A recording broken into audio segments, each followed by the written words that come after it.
to Cubs baseball here on Marquee Sports Network. Cubs and Orioles, it's game 2. Look live from a very small helicopter being piloted by the people inside that box. Bobblehead Day. It's a huge day for those. Wait a second. That's us. Welcome into the broadcast booth, everybody. John Chompy, Jim DeShays, Taylor McGregor coming up. It's kind of cool. It's good acting. Yeah, for sure. All right, Cubs offense has been on fire lately. Last 4 games, they've waited a little while, but gotten things rolling, and boy, have they gotten things rolling. Yeah, against a club that's been tough to come from behind against with the Baltimore Orioles yesterday. They did all kinds of damage against the Pirates bullpen, and that bullpen has been really good coming into this series as well. Name me a Cub, and I'll tell you he's been swinging a hot bat, because that is pretty much the case, top to bottom, up and down the lineup. So much hard contact. You just listen to the crack of the bat, one swing after another. So it's been really impressive to see. David Ross has asked his guys to be a little bit more aggressive, to try to catch the ball out in front and do damage, and they have been able to do that. Yeah, 4-game win streak, and you're averaging a shade under 10 runs a game. The batting average with risk, it's gone well, 489, I'll say, and then just overall an OPS shy of 1,000. It's been a lot of fun to watch, no question about it. All right, so our pitching matchup in this one, it'll be Kyle Gibson for the Orioles, but for the Cubs, it's going to be Justin Steele. We haven't seen him since May 31st. Yeah, on the IL with that forearm strain, and we'll see what he brings to the table here today. Kyle Gibson, the veteran, is having a nice year for Baltimore. They are 9-5 in his starts. He has a 3.90 over his last 5. He's 4-0 with an ERA of about 2.6. Justin obviously having an outstanding year, 12 starts with a 2.65 ERA. Again, we're not sure what we're going to see today. 60, 70, 75 pitches, something like that. He got off to that blistering hot start with a 1.82 over his last 4 starts. Obviously, he's had some issues, but essentially 2 rough starts. One down in Houston where he was sick, and then one here against the Reds, and they're really good against left-handed pitching. Other than that, he's been rock solid. Yeah, leans on those 2 pitches. The stuff is unique. Justin Steele back on the bump here today. Cubs will try and make it 5 in a row with Steele on the hill. And when we come back, the fellas in the studio will break down the left-hander. More to come here on Marquee Sports Network.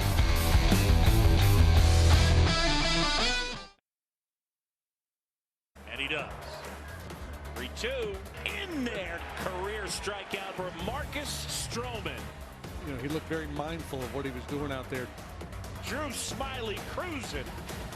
It's going to be a tough night for the hitters. You know, the grass isn't always going to be greener on the other side. The NIL piece, I think, really complicates that for coaches. Coaches get to leave whenever they feel it's right for them, and I feel like players should be able to as well.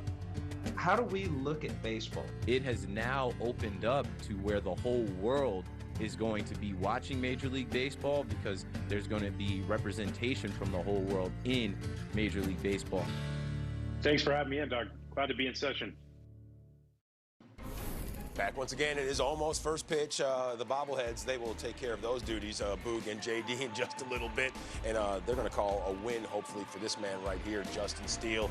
His ERA in the National League, second, right behind his teammate Marcus Stroman with at least 50 innings pitched. And we know how good his stuff is. And we also know that that pitch mix, it's limited, but it doesn't matter, because he has 2 pitches that work, and they are devastating. They are devastating. That fastball in particular is what I want to talk about. This is a very unique pitch relative to how everyone else throws their four-seam fastball. His ball cuts more than anyone, right? So you look at the 2 fastballs right here. We're going to look at Steele's fastballs on the right. The league average four-seam fastball for a left-handed pitcher is on the left. Steele's cuts into that righty away from a lefty about 9 inches more than your standard arm side run kind of tail takeoff fastball. That's a huge difference. And I think it leads to the low barrel rates and everything we've seen throughout his career. The fascinating thing, though, is when you bring in some advanced stats and we start to look at stuff, the combination of velocity, movement, release characteristics, you combine it all together, we look at 2 of the more prominent ones in the industry that are public. Fangraphs says it's a below average pitch. Driveline Baseball says it's a below average pitch. I think this is partially because there are not a lot of comps for this pitch. There are not a lot of guys in baseball who you can go off of. This data looks at historically how do shapes like this pitch fare, and they haven't fared particularly well. Steele has been so good, Joe. I gotta imagine there's something else going on. Well, you talked about movement, right? I think it's because of his angle. When he lands and he strides, he's actually pointed towards the first base batter's box. So his ball is actually straighter and it's not cutting as much, but that angle gets in on righties and away from lefties. So to me, it's more where he strides and kind of throws across his body. So, you know, I think of a cutter like Mariano Rivera. His mechanics were flawless. He stepped right towards home plate, right? Justin Steele does not. Al Leiter was another guy that kind of threw across his body, and you see the movement. It's very difficult on left-handed hitters, and the perception is that it's cutting a lot, but it's not cutting a lot. It's just the angle that it's coming in on you, and it gets on your fist. Yeah, and it almost seems like a left-handed version of Jake Arrieta, because Jake Arrieta, we know that crossfire that he had, it certainly was a weapon, and Justin Steele, the weapons that he has right now, well, they've certainly benefited him, and we've seen what he's been able to do the first 10 starts as opposed to the last 4, so looking to tap in to what we saw earlier in the season, right, Lance? Yeah, you got to imagine if the arm's healthy, I think everything's flying through. It's fastball slider, it's into righties. I think he's going to dominate this lineup. Yeah, the perception right now is all about deception, and he's been able to keep the ball in the ballpark. He's gone 49 consecutive innings without allowing a long ball, Joe. Yeah, just let me do did that. I just jinx him? Yeah. Hopefully I did not, because Steel Cage, we know he hails from the Magnolia State, and he is Mississippi tough, and he's looking to get after it versus those Baltimore Orioles. And when it comes to, look at this, rubs dirt on it. That's right. Justin Steele, he's looking to rub some dirt in the faces of those Baltimore Orioles and get the Cubs in the win column for the 5th straight time. First pitch right around the corner. Boog and JD, they'll do the honors. Joe and I, we'll catch you when all the dust settles. Lance, good stuff. Thanks, and enjoy the game. Purchase an ALS t-shirt from Obvious Shirts, and all proceeds will be donated to Project Main Street, an organization dedicated to improving the quality of life for those afflicted with ALS. Join our fight. Purchase a t-shirt today by visiting MarqueeSportsNetwork.com/ALS. Intuitive sit to start in the all-electric ID4. It's the little things. It's a VW. 18 runs batted in combined over the last 4, most by a pair of Cubs since 2018 when Wilson Contreras and Anthony Rizzo did it. Happ, over his last 4, has knocked in 10 off the bench yesterday with a big 2-run single. The Cubs will look to make it 5 in a row. Justin Steele back on the mound. A gorgeous afternoon at Wrigley. Come on back for first pitch. Chicago Cubs baseball on Marquee Sports Network is brought to you by Blue Cross Blue Shield. Through it all. By Ford. Visit your local Ford dealer today. And by Menards. Save big money at Menards.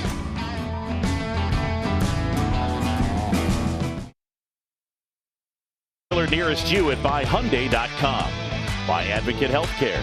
Let's live well and make the most of every moment, game day, and every day. And by Wintrust, proud legacy partner of the Chicago Cubs and exclusive home of Cubs checking.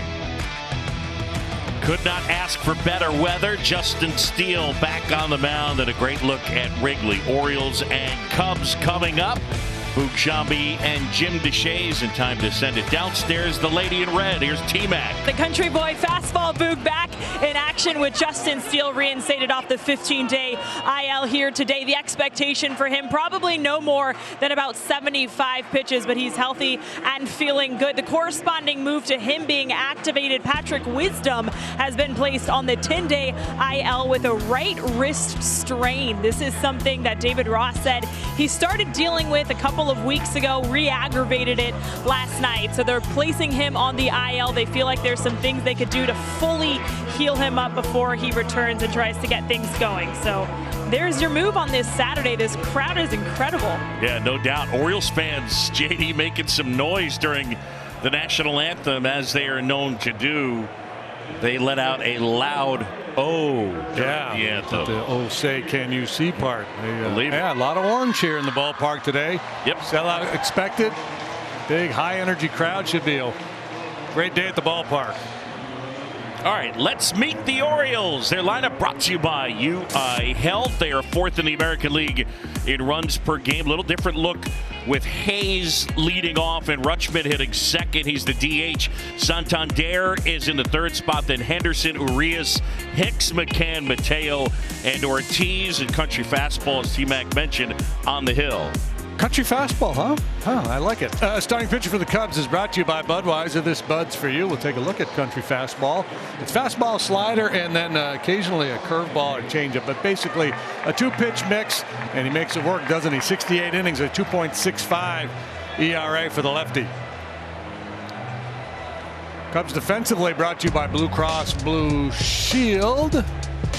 Happ did not start the ball game yesterday. Came in the pinch. He's back in left. Hockman and Suzuki join him in the outfield. Mastroboni gets third today. Swanson and Horner up the middle. Cody Bellinger making his second start at first base this year. And Yan Gomes is behind the dish. And away we go. Austin Hayes, couple of hits yesterday.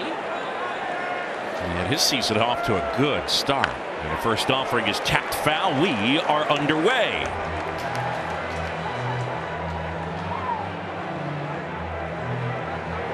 See the slash line for Austin Hayes, 309, 347, 506. I mean, well above big league averages. And the slider bends down and in. There's a good one.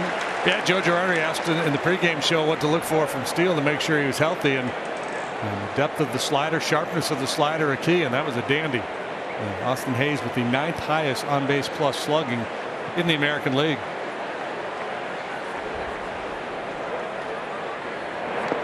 Down and in for Steele.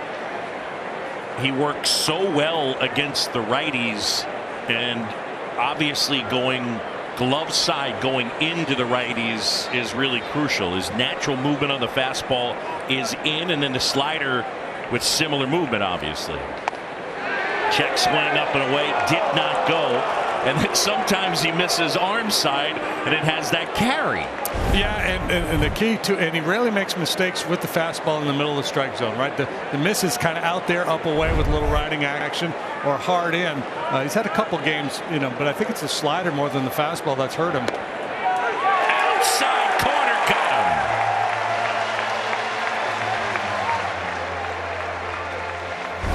him. Yeah, this is a little atypical, right? This time he goes kind of back door with that little cutting fastball to catch the outside edge. I'm not sure that's exactly where he wanted to throw that one, but it worked out just fine. Good start for Justin, fresh off the IL, and he punches out the first man he sees. Pitch in for a strike to Adley Rutschman.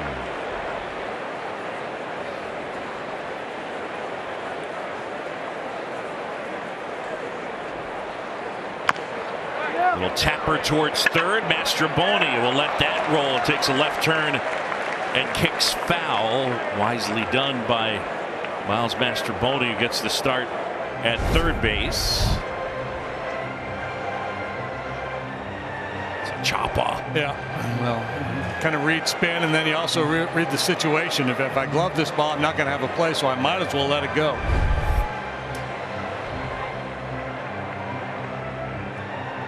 Anthony Santander, who's in the on-deck circle, was just walking over to Adley Rutschman. I'm not sure what he was saying, whether he's saying, hey, just slow down or whatever.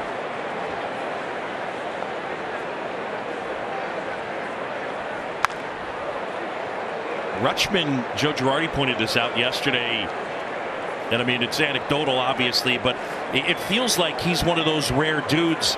It's pretty similar right to left. There's a little bit of an open stance. There's a little bit of a crouch both ways. On the ground, Swanson to his left. And 2 away. JD, how do you feel about doing some keys? Why not? And they're brought to you by your local Hyundai dealers. Strive for 5. This is a 2-for-1 key, Boog. Cubs looking to win their 5th game in a row, and it would be good if Justin Steele could give them 5 innings. So that's a bonus key right there. Morale, forget about Morale. How about more W's? The way Christopher's been swinging it, and Dansby Swanson's got really impressive numbers against the Orioles starter here today, Kyle Gibson. There's Christopher Morel. He's the DH. Let me tell you what Swanson has done. 8 out of 11 with a home run. That's a .727 batting average. Back to the mound. Bobbled briefly. Ooh. And Steele handles the chance. 1, 2, 3 go the Orioles. Here come the Cubs up to hit. We're midway in the first. And their lineup brought to you by Benny's Beverage Depot. If you can't find it at Benny's, it's probably not worth drinking. And thanks to the good work over the last 4. They're up to 6th in the National League in runs per game. Tauchman, Horner, and Suzuki. Nico doing his eye exercises. David Ross patiently waiting for offense. Morel is in there. Gomes and Mastrobuoni against Kyle Gibson. He will not overpower you. Take a look at Kyle Gibson, brought to you by Budweiser. This Bud's for you. You see he's got a diverse mix of pitches. Fastball, change, slider, cutter, curve.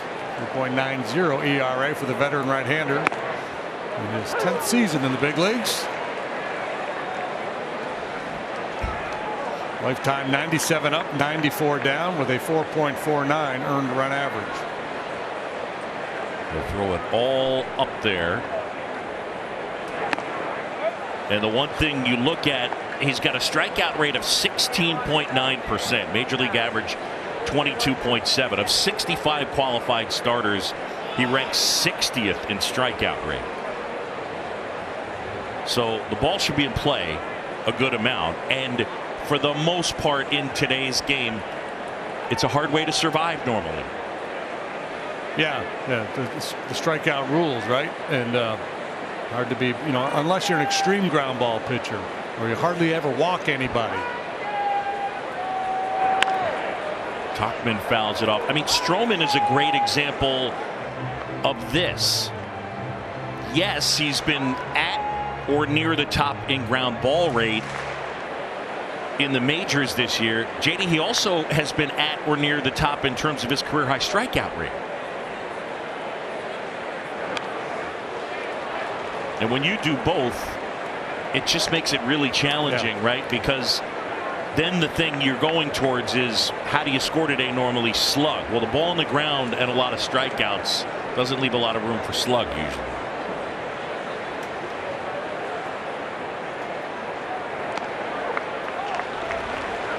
And this guy hasn't been hurt by the long ball. He's allowed just 7. Just kind of league average in terms of his ground ball rate. Maybe a touch better.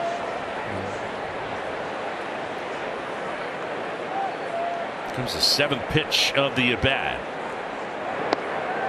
And there.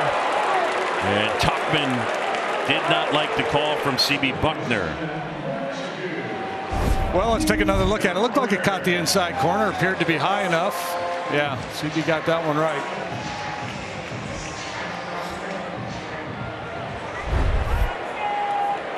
So forget everything that I just said. He's a strikeout pitcher.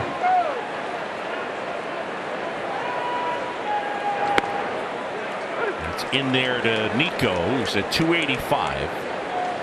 4 homers, 31 knocked in.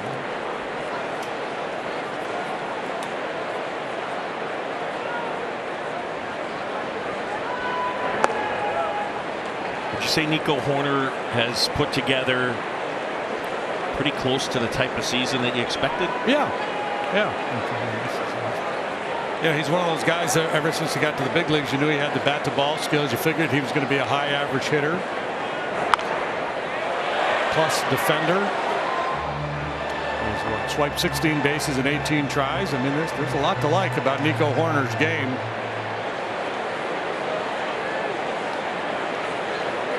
There's a real consistency to it.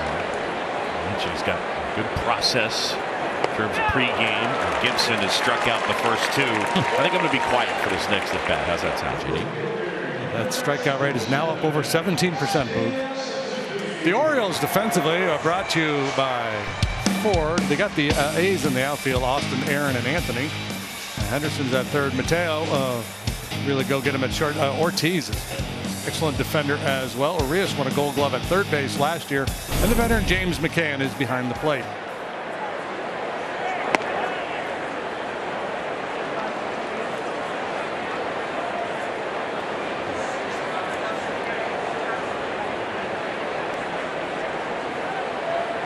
Only no strikes to Seiya Suzuki.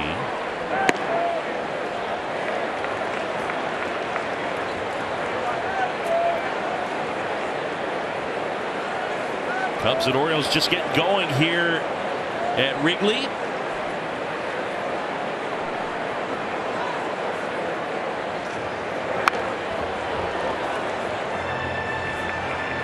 Suzuki hitting just .235, 4 out of 17 on this homestand, but a lot of hard contact.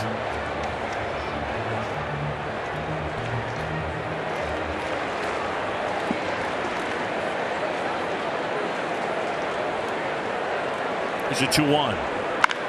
On the ground is short. Mateo gathers it in and throws him out, and Gibson matches Steele. 1-2-3 go the Cubs. On to the second, and there is no score.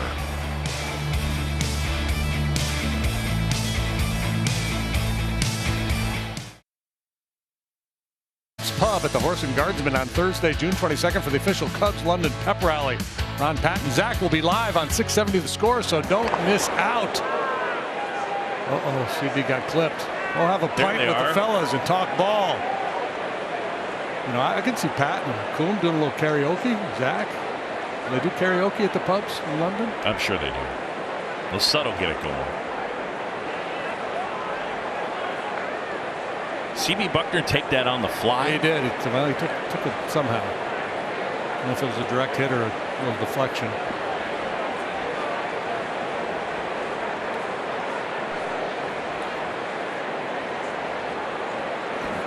Still able to wind the clock.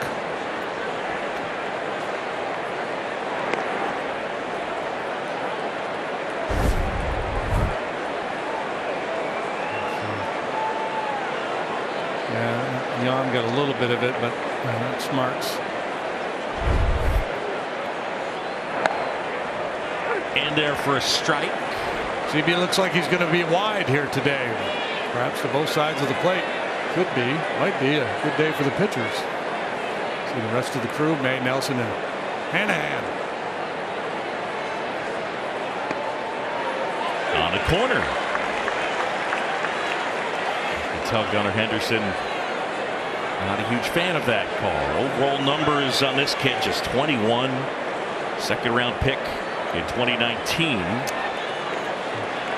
One of the top prospects in all of baseball coming into this season. He has not done much against left-handed pitching, hitting just a .196. Very little slug.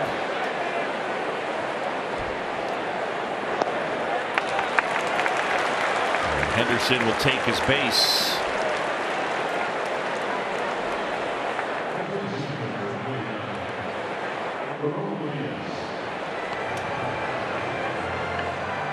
So now Ramon Urias starting at first base, as you touched on. Good defender. He won the Gold Glove last year. Playing at third.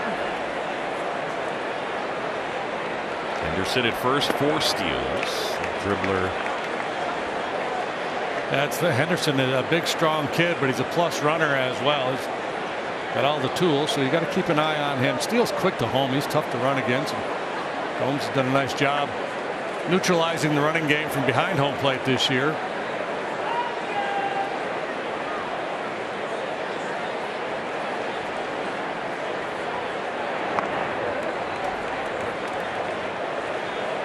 Now lifetime 14-13 with a 3.28 ERA. Really good here in his home ballpark.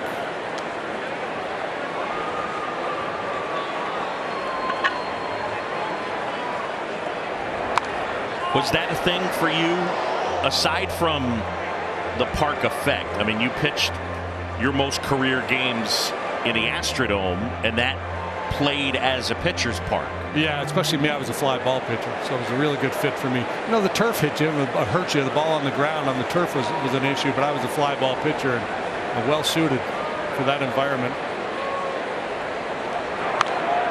Popped up right side, foul ground. Bellinger has it.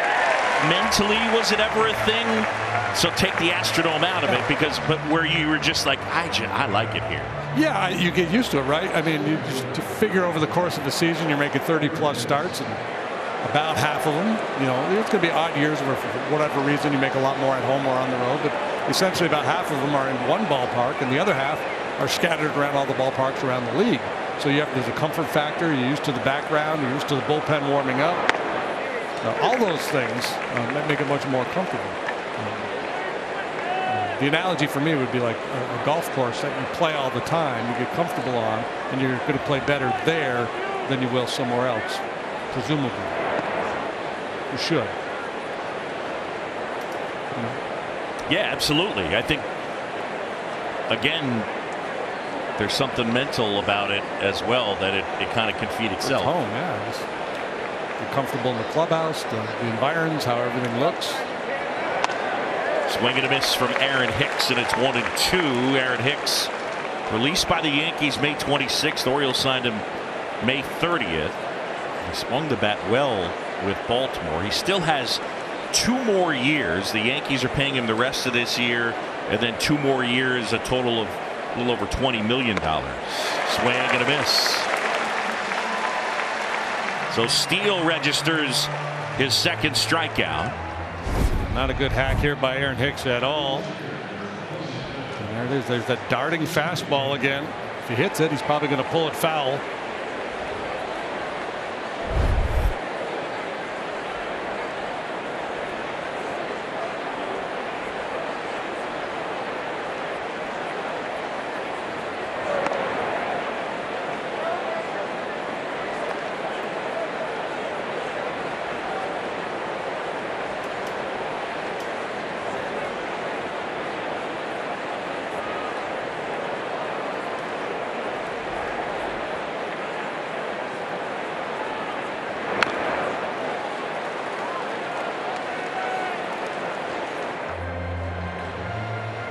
Talking with David Ross before the game today, I asked him, is Wisniewski the guy? You're going to piggyback Wisniewski with Steele here in a day where you anticipate Justin won't be able to pitch too deeply into this ball game? And he said, well, that's one way we might play, just depending on what we get out of Justin. If there isn't the need for that length, we'll just play it like a traditional game. But if he has to go to the bullpen a little bit sooner, then we'll probably see Hayden. That's a strike.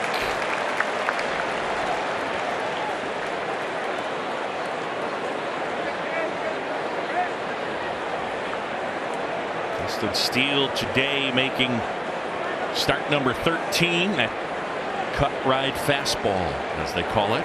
Swing and a miss. Did he get a piece? He ticked it. He ticked it. He did. Just got a piece.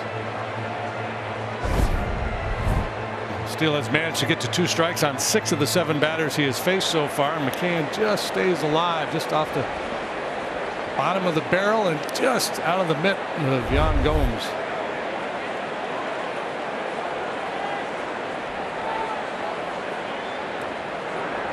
Broken bat, and on a hop, oh boy, Nico Horner, long throw, and Bellinger not able to field it cleanly, and down goes McCann.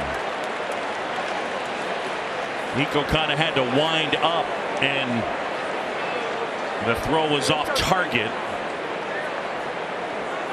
I think he gave himself the best chance to probably field the ball and stop it from getting to the outfield.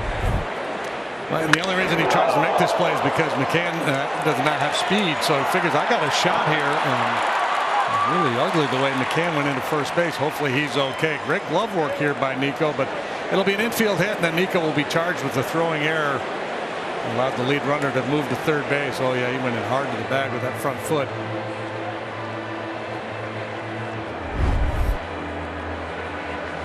Looks like he is okay. James McCann, 33 years old, and guy who played his college baseball at, yep, you guessed it, Blue Pig, University of Arkansas. Yeah, Arkansas guys are tougher than a $2 steak. You're not going to get him out of there. His teammates there with Dallas Keuchel and Drew Smiley.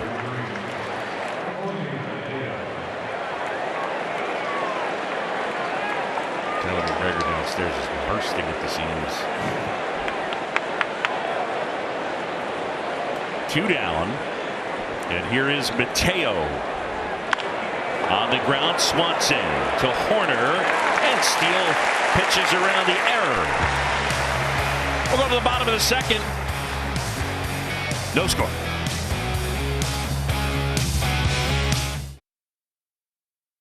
Thousands of veterans, active duty service members, and families across the U.S. If you or a loved one are in need of treatment, please reach out for healthcare and wellness services. Learn more about Russia's life-changing services at roadhomeprogram.org. Colonel Robert G. Swike of the United States Air Force, thank you for your service, and thanks to all of you for recognizing him between innings.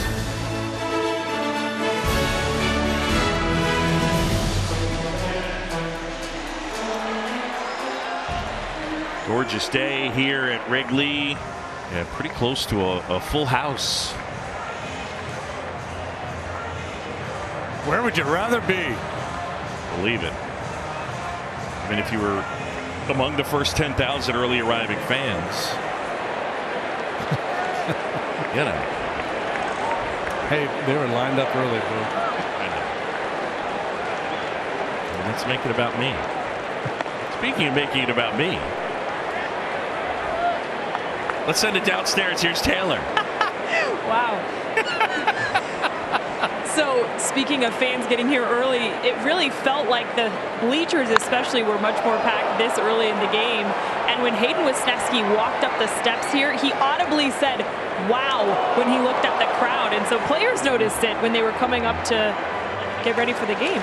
I love that when players react and experience it and feel it. And you feel like Stroh every time he takes the mound appreciates it. And yeah, there's a hum in the ballpark today. I mean, there's most days, but there's a lot of Oriole fans here as well. And beautiful day, and people seem to be in high spirits. Well, home team's won 4 in a row, and they've scored a bunch of runs. Let's go. Ooh, good let up. Yeah, Gibson, it's hard to lock in, right? I mean, four-seamers, sinkers, change, slider, cutter, curve, and he'll use all those secondary pitches a good amount of the time.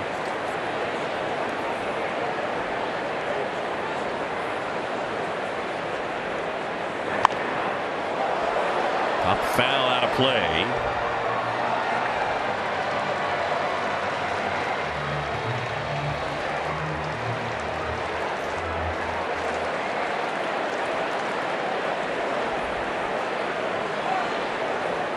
Choke up a little bit. That's the scouting report on Ian. Maybe he'll chase that high one. He's done a nice job the last couple seasons laying off that pitch. Occasionally get on top of that belly button high heater. He's having a nice homestand. 6 out of 14. He's driven in 10 on the homestand. Yeah, he's been something else off the bench yesterday. A single and a walk. And he chases that time. Strikeout rate. Holy cow. Now's the time for a healthy start. So let's recharge and play. And do what we love with who we love. Together, let's live well.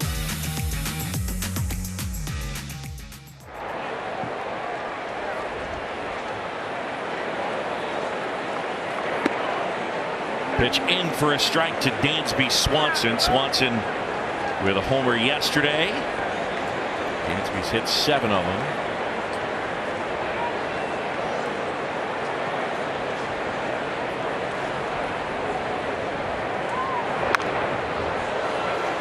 You might say he would be your pick to click here today with those numbers I mentioned. 8 out of 11 against Gibson. That was Hawk's thing, so we've got to come up with something else. Selection for perfection, choice for noise. I don't know. Send Hawk an email, see if he'll let us use that. So we need to come up with our own version of pick to click.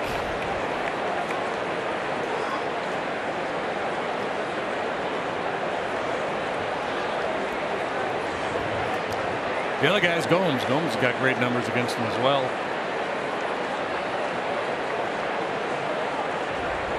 Lurking down there in the 8-hole in the batting order. Lurking.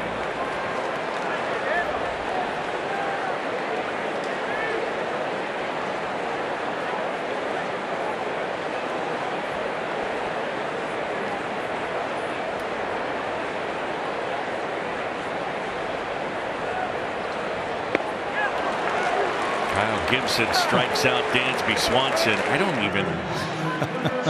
He's destroying the narrative. He's faced 5. He has struck out 4 of them. He's commanded the ball to both sides of the plate. Great action on that sinker at 92 miles an hour. That's a great look at the amount of run and sink he gets on that pitch.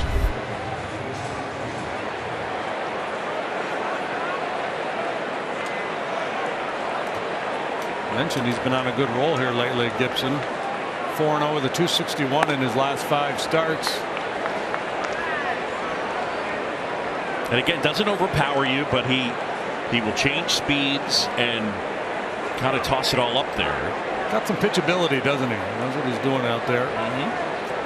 First ever start for him here at Wrigley Field. I guess they were saying a couple years ago with the Twins, he almost had to play outfield. He's a really good shagger.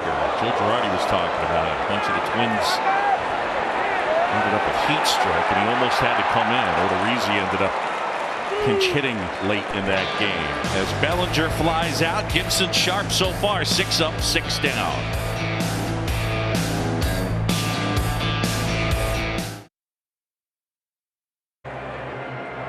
We've got no score as we go to the top of the 3rd. Ian Happ, the Gold Glover out in left field. Now, if you're in your seat to begin the game in the top of the 1st, like a lot of people were here today, you'll see this. Ian Happ getting all the guys ready, and then he leads the charge out of the dugout to begin the game. This is something that a couple years ago Anthony Rizzo did, and then when Rizzo got traded, Jason Hayward took over the tradition. But then last year, when the Cubs decided to move on from Jason Hayward, there was nobody who was getting the team together to lead them out as a team. And David Ross said, "What are we doing here? It feels like everybody's just taking the field at different times, and we're not a team." And Ian said he didn't want to just step into what Jason Hayward had been doing. He felt like it was their thing. But then when Rossi brought it to their attention, Ian said, "Okay, let's get back to the tradition." And so he's carried it on to make sure that the guys are a team as they take the field here at Wrigley every day. Yeah, then that seems right, doesn't it? That it's Ian Happ. Sure. Yeah. So kind of the senior member among the position players. Yep.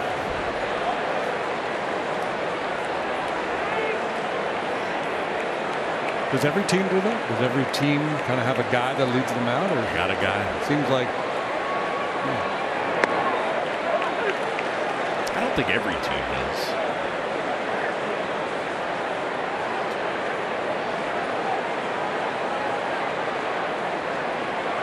You have to pay attention to that going forward. Nice play, Willie.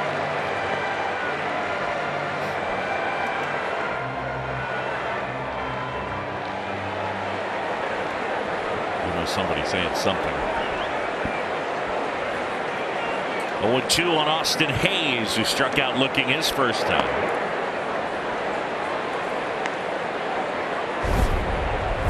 It's Willie Harris, cool and calm. Got this. I got this, fellas. You're good.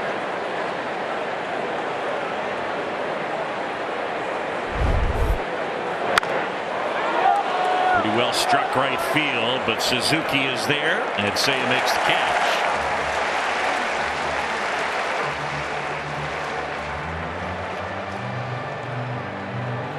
Typically with Justin Steele out there, you see a lot of balls on the ground to the left side of the diamond. You don't see many in the air to right field with that slider going down and in on the right-handed hitters.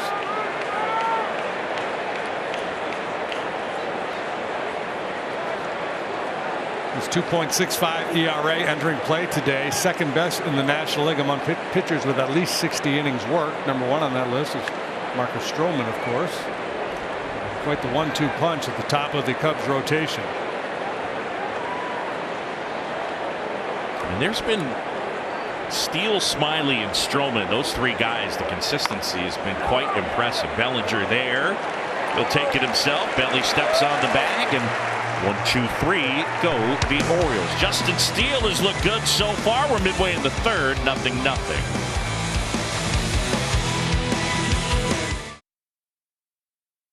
Day we go bottom of the 3rd. And Christopher Morel will start things off against Kyle Gibson, who's been a strikeout machine today.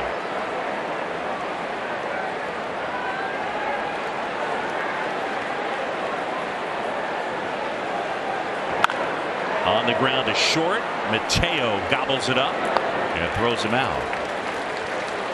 7 up, 7 down. Cubs Cornerstones brought to you by Advocate Healthcare. JD, what cover are we getting to know today? Well, this is fun. We're getting to know Zip Zabel a little bit. He got the nickname Zip due to his fastball. The Zip ball was a Cub for just 66 games, 13 to 15. But notably, on this date back in 1915, he went to 15-plus innings in relief to pick up a win, allowed just 2 earned runs, 6 strikeouts, and a walk. For Brooklyn that day, Jeff Pfeffer went the distance, scattering 15 hits, went 18 in the 3rd innings, and lost on a throwing error by that lowly second baseman George Cutshaw.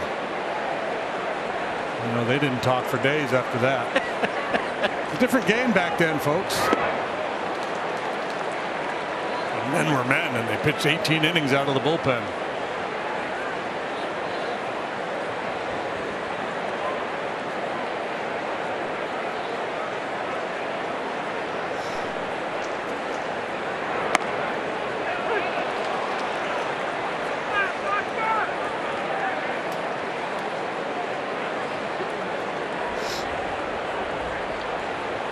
Yeah, they're great numbers for Gomes v. Gibson.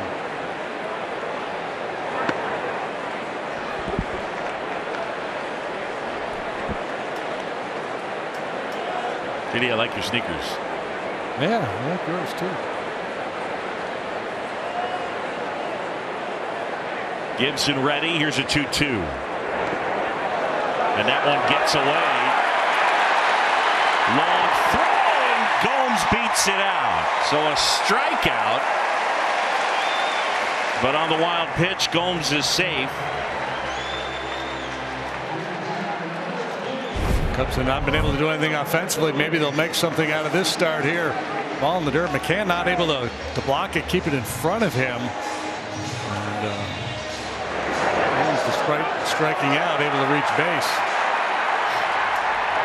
Maybe a byproduct of that stance that McCann was taking behind home plate with that leg out extended. Not in the best possible position to block that pitch.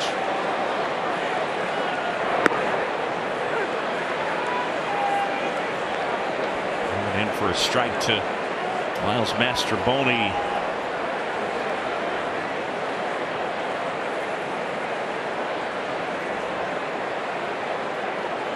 Well, lefties better against Gibson than righties, and that's probably why we get Mastrobuoni today as opposed to Nick Madrigal.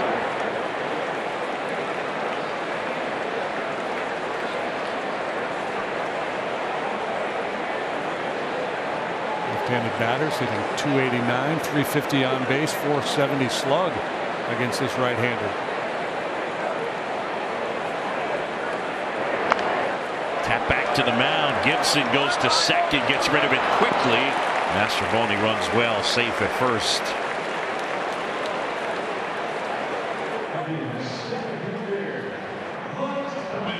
So 2 outs, man at first, and Mike Tauchman will come up to hit. You would never do this, right?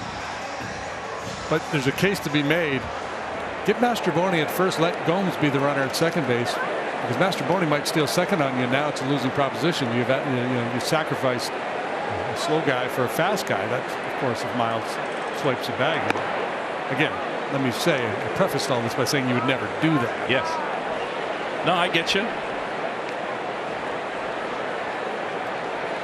Tauchman here struck out looking his first time. But I think the play here is to try to steal this base.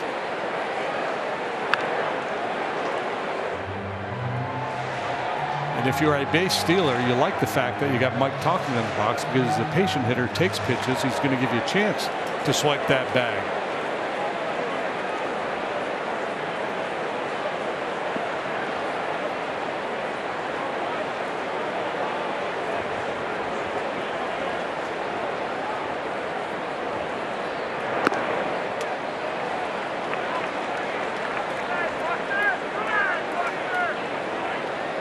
Been enjoying his time, getting a chance to sleep in his own bed. I mean, like the bed he sleeps in the off season. So making that commute, it's a dream come true, right? Playing the big leagues in your hometown. How great was that story we told about Tauchman on draft day in 2013. He was at a Cub Pirate game. They called him in the 8th round. The Rockies did, and said, "We're thinking about taking you the next 2 rounds. Would you sign for under slot?" And he said, "Yeah." And he was on the phone on the way home when they called to let him know he had been selected in the 10th round. And we actually had the picture. It was that he provided. It was something else. He was there with his future wife, and I believe as well his sister and his wife's sister pitched downstairs.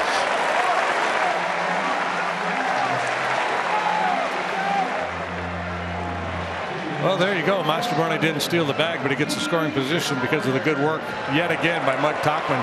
Seeing a lot of pitches, this time working the walk.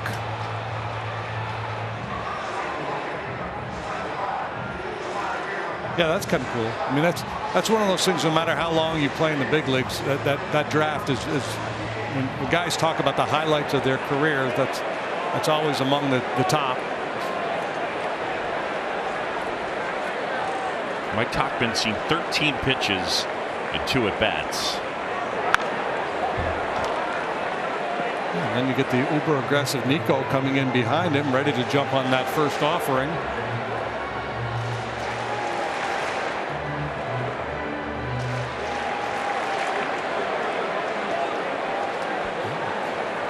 There's been a lot of traffic.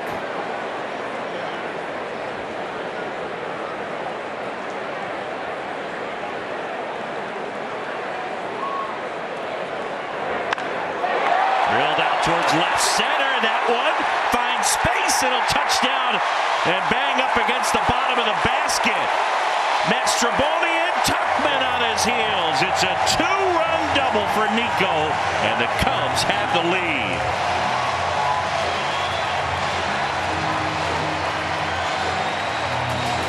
All started with McCann, the inability of McCann to block the ball in the dirt. Yan Gomes reaches. It turns into be a 2-run double opportunity here for Nico Hoerner to get the hands pulled in on this moving fastball. And this double is brought to you by Elgin Hyundai, one of the 20-year, 200,000-mile warranty on every new car.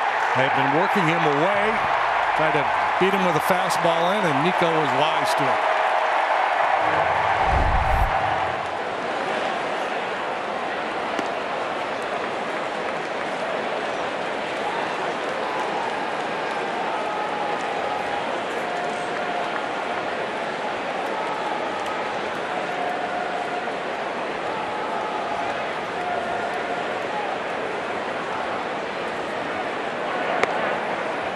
Outside corner. Seiya Suzuki shaking his head. I'm feeling that this one is maybe a little on the egregious side. Let's see. I'd say that's egregious. Mildly egregious? Yeah.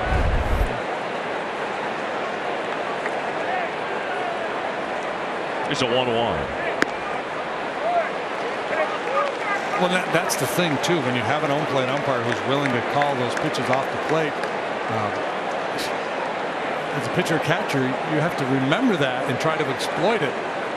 No need to throw it over all that often if they're going to call the pitch 2 balls off the corner a strike. Drilled out towards left center. And the catch is made. Nice play out there by Hicks as he got a good jump. Suzuki hit it pretty hard. 101.2. Cubs have the lead. And we will go to the 4th.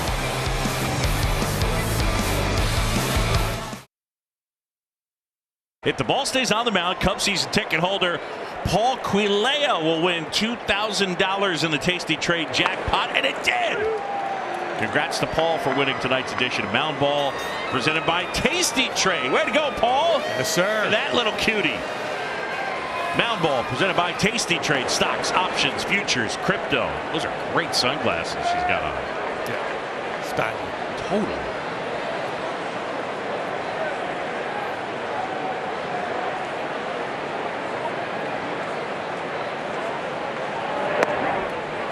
Pitch in for a strike. Santander, one of 3 switch hitters in the Oriole lineup here today. Yes. And good against lefties.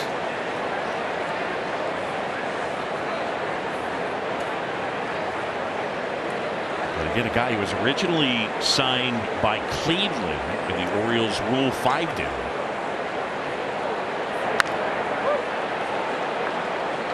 Time now for the McDonald's McNugget of the game, and the focus is the slider. The Orioles hit it well, 251, best in the majors. Justin Steele, 34% slider usage in a 188 opponent's batting average. Something's gotta give. Opposable forces.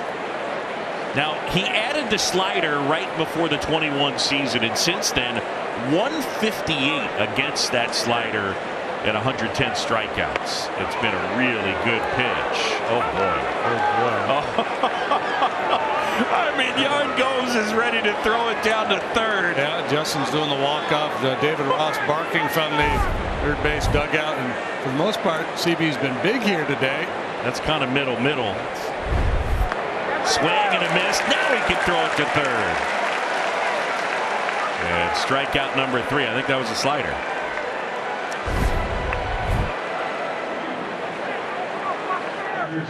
Good depth on that one, yeah. And it's, you know, he'll change the shape on it a little bit, make it a little bigger from time to time.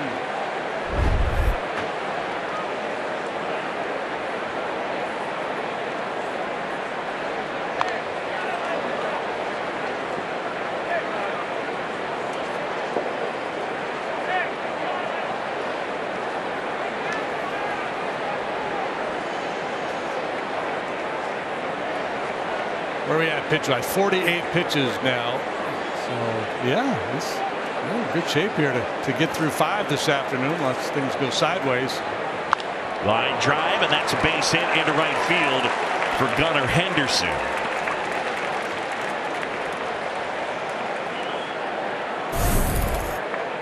This season, fans in Illinois can purchase Cubs Charities 50/50 raffle tickets starting at 11 a.m. through the end of each game at Cubs.com/raffle or from a raffle ambassador at Wrigley Field through the 8th inning. Always outfitted, or almost always outfitted in those bright yellow shirts. They're easy to find. Slider for a strike.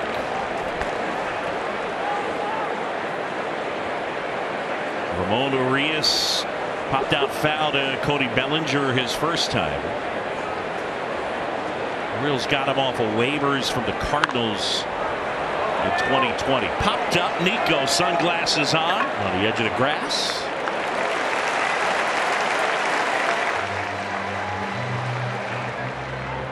And with 2 down, the batter will be Aaron Hicks. Boog Sciambi and Jim DeShays, Taylor McGregor.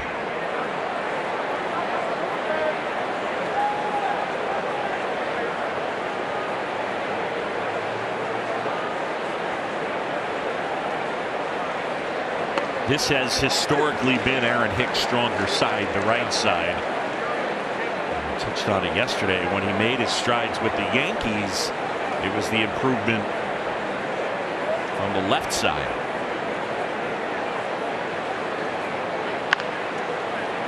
Driven a foul.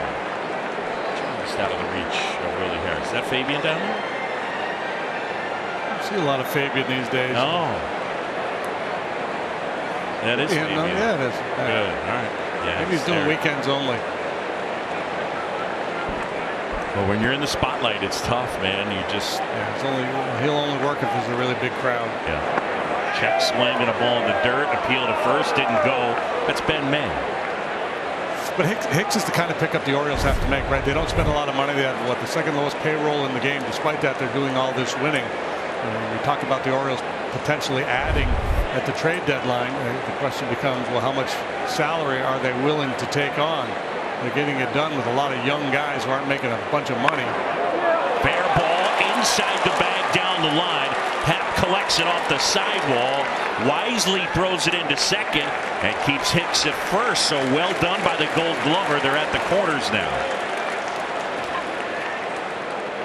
A little spot of bother here for Justin Steele in the 4th. And look how quickly, how early Hicks opens up that front side. Anticipating that ball moving in towards him, whether it would be the fastball or the slider. Really smart play here by Happ. No play to be made at third base. Keeps the force in order, keeps a man out of scoring position.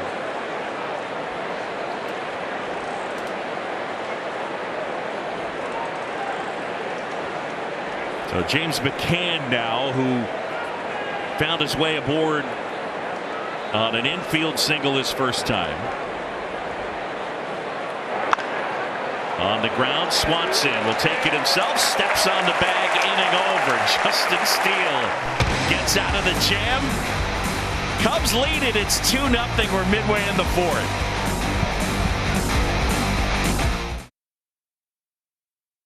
Benefiting Project Main Street. In addition to fantastic game-used items, you can also bid on unique marquee experiences, including the chance to call play-by-play for half an inning with us here on Marquee Sports Network. The auction is live now and tomorrow night at 8 p.m. on Cubs.com/auctions. Yes. Got a lot of good stuff. Get in there. Is he in Hap now? Gibson back to work.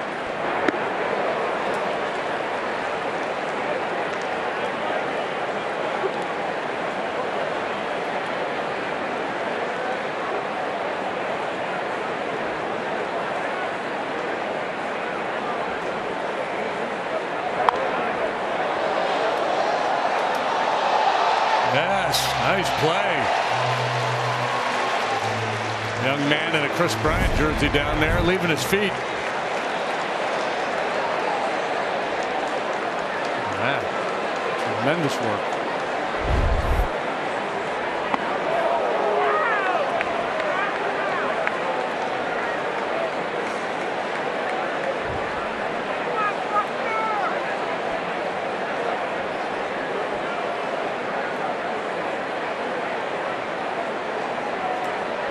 Gibson ready. Here comes a 1-2. And on the ground to the right side, and that is Ortiz to make the play.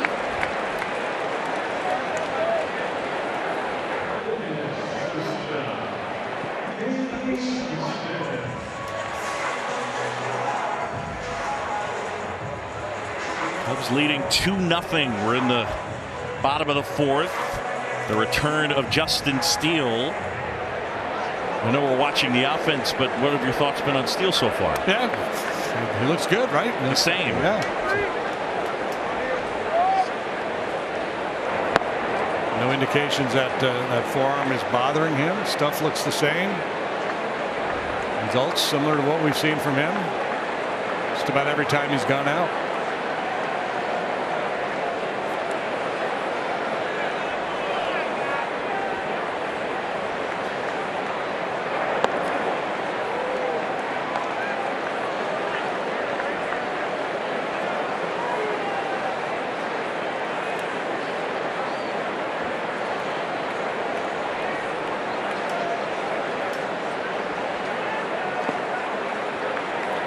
Missing outside.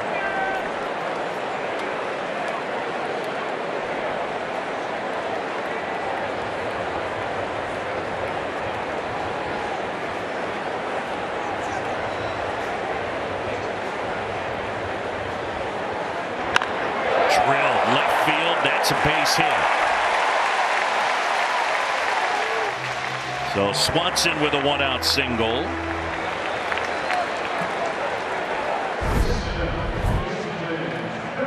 Making 9 out of 13 now in his career against Gibson. This is a changeup that stays up just a little bit. And to be able to stay back and whack it in the left. Solid single.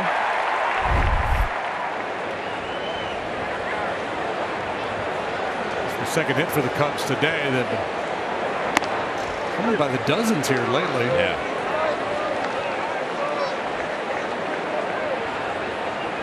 You were saying it in the open. They've been scoring a lot, and you used the word, it's been loud. Yeah, it's just the quality of contact. I mean, sometimes you have a big night because you work 2 or 3 walks, someone hits one out of the ballpark, or soft contact turns into infield hits, a blooper here, but it's been a lot of line drives.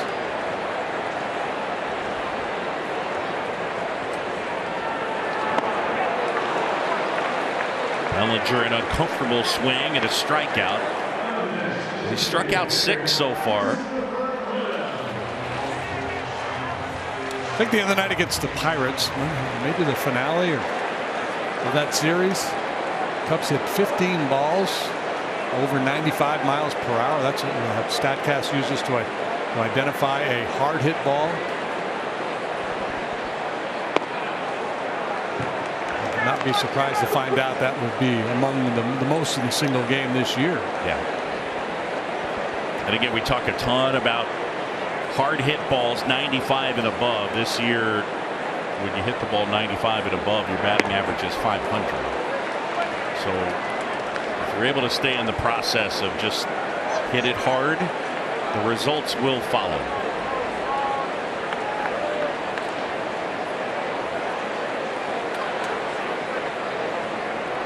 Morel taking a deep breath. Christopher hit it hard on the ground, but grounded out his first time. Mentioned earlier about Christopher being a lot better against sliders this year, and I think a lot of it is just it's not swinging at the slider out of the zone, it's hitting spin in the strike zone. He's been able to do.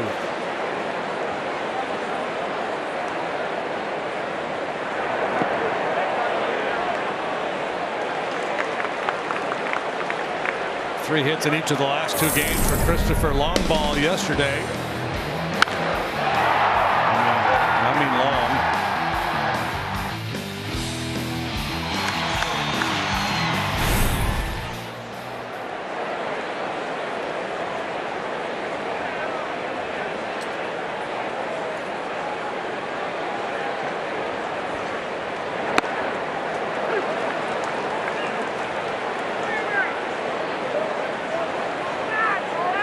Gibson will freeze you with that fastball because he throws so many breaking balls and changeups. It's hard to sit heater. First home run since May 9th. Around with 12. It's a pretty good list. Ohtani and Judge. Morel comes up empty, and Gibson pitches around a one-out single. Cubs lead at 2-0. We'll head to the fifth.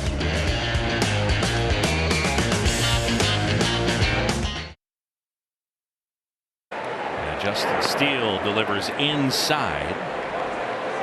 And ball one to Jorge Mateo. Mateo, good defender, can really run. That's dribbled foul at the plate. I went off his foot. Yeah, medium pace ground ball in the infield. You really got to come and get it with this guy going down the line. He can really scoot. One of the faster guys in all of baseball. He's threat to run too, obviously. 20 steals and 23 tries, and surprisingly he's got 13 of those steals with a left-handed pitcher on the mound, so lefties do not shut him down when it comes to running.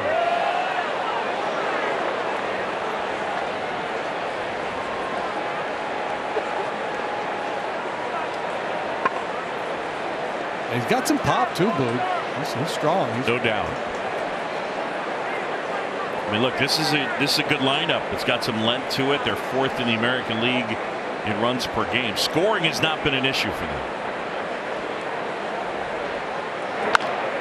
On the ground, there's Swanson. Gathers it in and throws out the Orioles shortstop. Let's send it downstairs. Here's Taylor. Boog, I know you're a cleat guy. Justin's still not wearing these cleats, but he was gifted them yesterday, posting on social media. Check these out.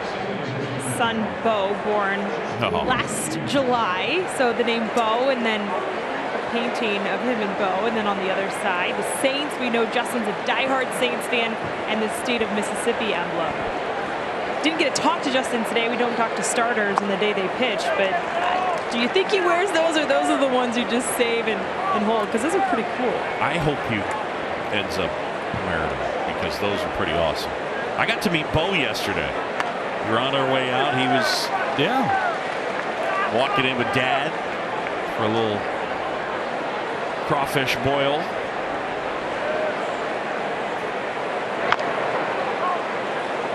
Yeah, I hope he breaks those out. I love he's such a huge sports fan. I mean, like Taylor, you've spoken to him, but his Saints, those of you that are watching this game right now, just think for a second how much it means to you in terms of Cub baseball. That's what he's like for the Saints. He is diehard. Flipped out into right field. Suzuki got a good jump and makes the catch. Well, it was funny. He also takes his fantasy football super seriously. I mean, all these guys are competitive, especially amongst themselves. But I remember coming into spring training and asking him, hey, how did your fantasy football teams wrap up? And he dead serious. He's like, I don't want to talk about it. Don't ask me that question. It didn't go well. Austin Hayes now 2 down.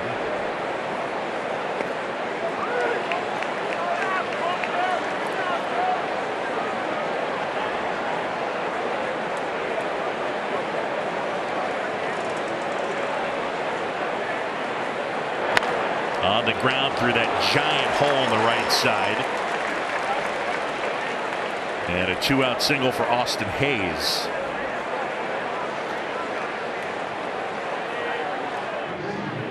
Hayes with a couple of hits yesterday.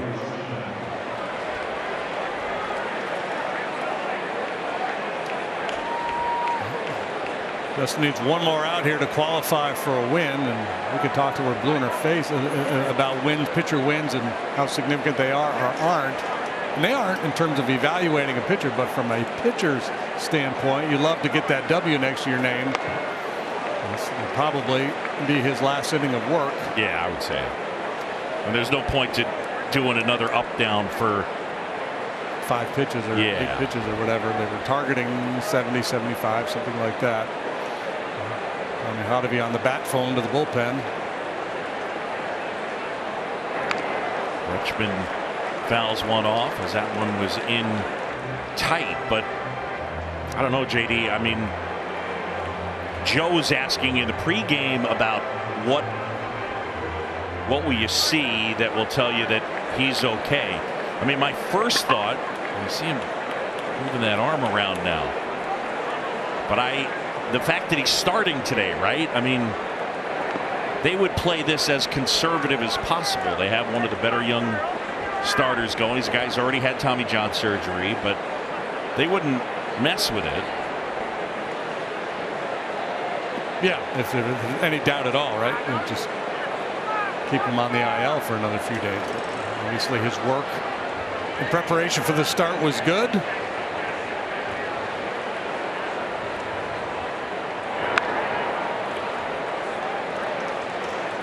He just needs Rutschman to cooperate here and make the final out of the 5th inning.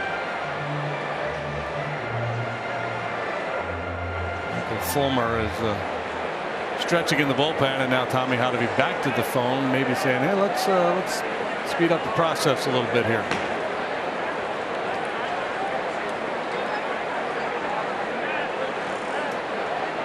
One two to Rutschman. In the air, left center field. That one's back, and we're tied.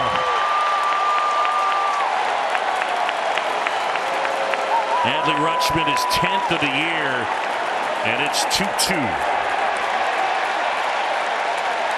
And a lot of Oriole fans here. That's the franchise player here.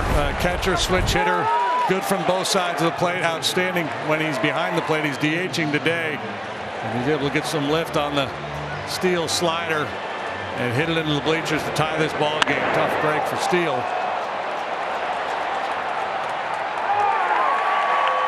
It's just the 3rd home run he's allowed this year. Yeah, it's wild. 3 home runs in 60 or 72 and 2/3 innings. 3 in 72 and 2/3. Yeah, That's Sonny Gray at the top of that list. Just allowed his first one in his last couple of starts. He'd got a long time without allowing a single home run all year. We talked about Steele and Stroman, where they rank in the National League in ERA. Stroman 1, Justin 2, and a big part of it is they keep the ball in the ballpark. Yeah.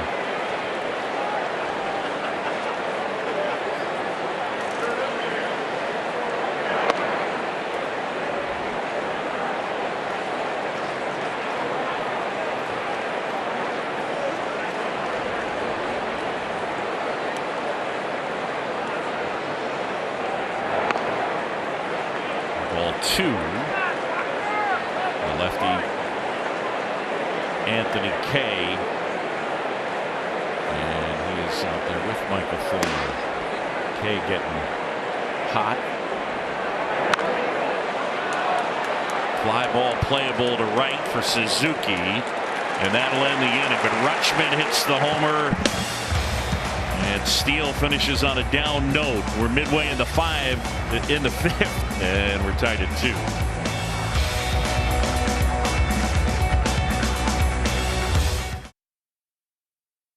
Streak of 10 or more games, while also ending an opponent's winning streak of at least 10 games. And against, in case you forgot, it was against the Bravos. Christopher Morel hit a sac fly to drive in the only run. It was 1-0, and Atlanta would snap a 14-game win streak. I remember that day. Wow. Yeah, I remember it like it was last year. It's the thing about baseball. You're hot till you're not, and you're not hot until you're hot. JD, you're hot all the time. You're hot all the time. Who put the hot and tots? Three of us are hot with our sneakers, though. Yeah, we are. We got to put those out on the broadcast. T-Mac could have took a good picture of our trio of sneakers. 2-1. As Gomes waits, Gibson has been pretty good today. Yeah. Give him high marks for pitchability. I mean, he is using all of his pitches. He has command with that fastball to both sides of the plate. I mean, figures, right? He's been around a long time. He knows how to pitch. Debuted with the Twins back in 2013, and you see how he has mixed things up here this afternoon. Oh, cow. Cutter, something he added 2-3 years ago. Gomes gets on top of that one, drills it left center field. That'll roll. Jan racing for second, and he's got himself a double. Good start to the bottom of the fifth for the Cubs.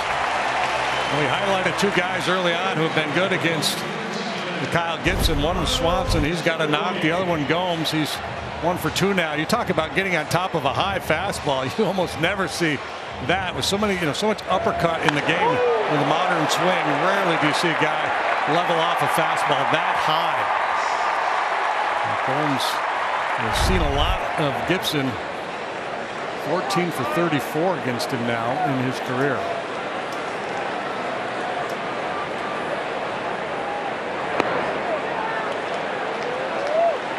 Well, it's Mastroboni up here as he was shortening to bunt.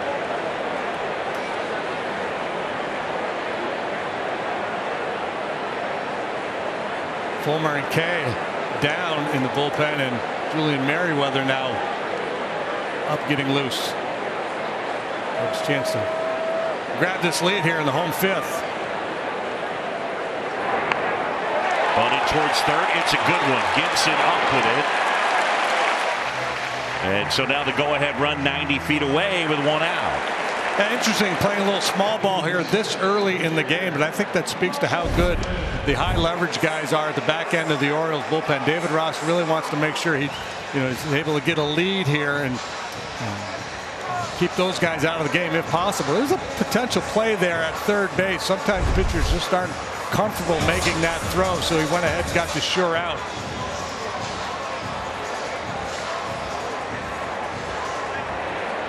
Be surprised if McCann was screaming 3-3-3 there as he watched that play unfold. Infield in. They play Tachman to pull on the ground, but foul. Cubs, by the way, that bunt, just their 6th sacrifice bunt, and that puts them right in line with Major League average. 3 of the 6 have come on this homestand. Braves and Dodgers, no sack bunts this year. In the air, left field, and this should be deep enough. Caught by Hayes. Gomes charges home, and he's in. Tachman a sac fly, and it is 3-2.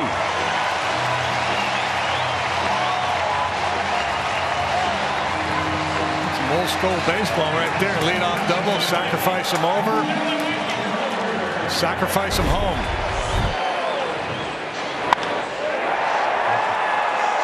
Infield drawn in. Togman looking for something he can elevate. No surprise to see him hit the ball in that direction. Good strong throw, but Holmes beats it.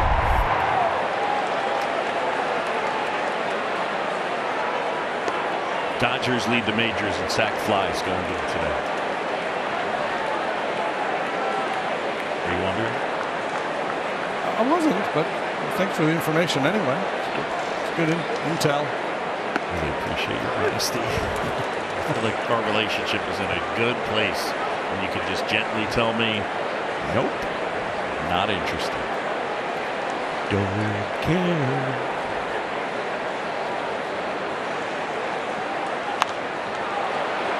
Warner pops this one up, fighting the sun. Oh, and Mateo and Arias with a mild collision. Gentle. Cubs have taken the lead. It's 3-2. We're headed to the 6th.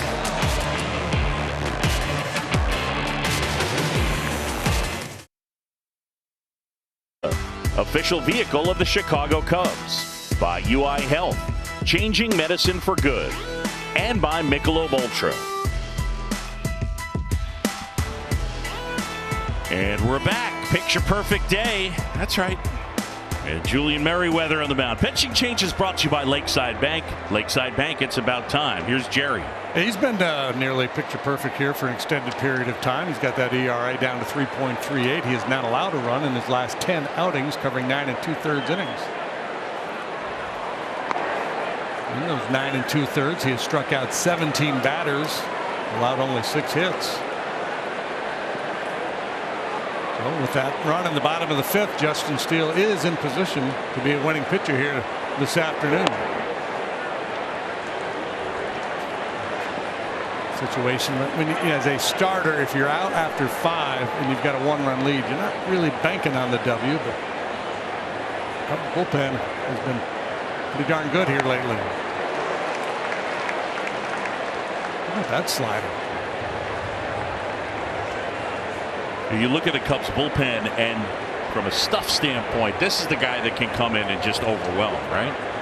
Yeah, we've seen him, 99 miles per hour. And he's not a one-trick pony, Boog. He's got that good, sharp downward slider. Reminds me of Brad Lidge back in the day. He's got a real nice changeup. And taking it a bit further over his last 19 and 0.92. Oof.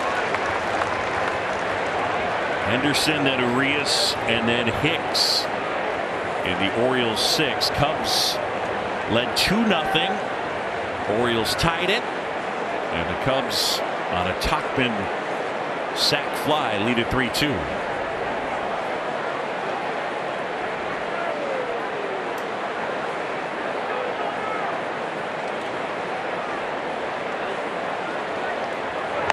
Swing and a miss. With the heater. Yikes. Great extension, elevated cheese at 100 miles per hour. Have a seat, Mr. Henderson. Ramon Urias now, who is 0 for 2. He's popped out twice.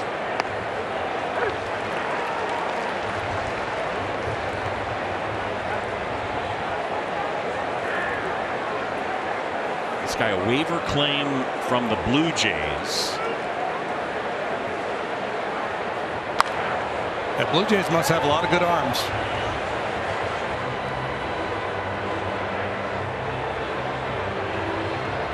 That's what happens. That the growth ladder for a player is different, player to player. And if you're wondering why certain guys that have stuff but don't get results stick around for. Yeah, you're waiting for it to kick in. And you're worried that if they go someplace else, that they'll turn into this. Urias. I mean,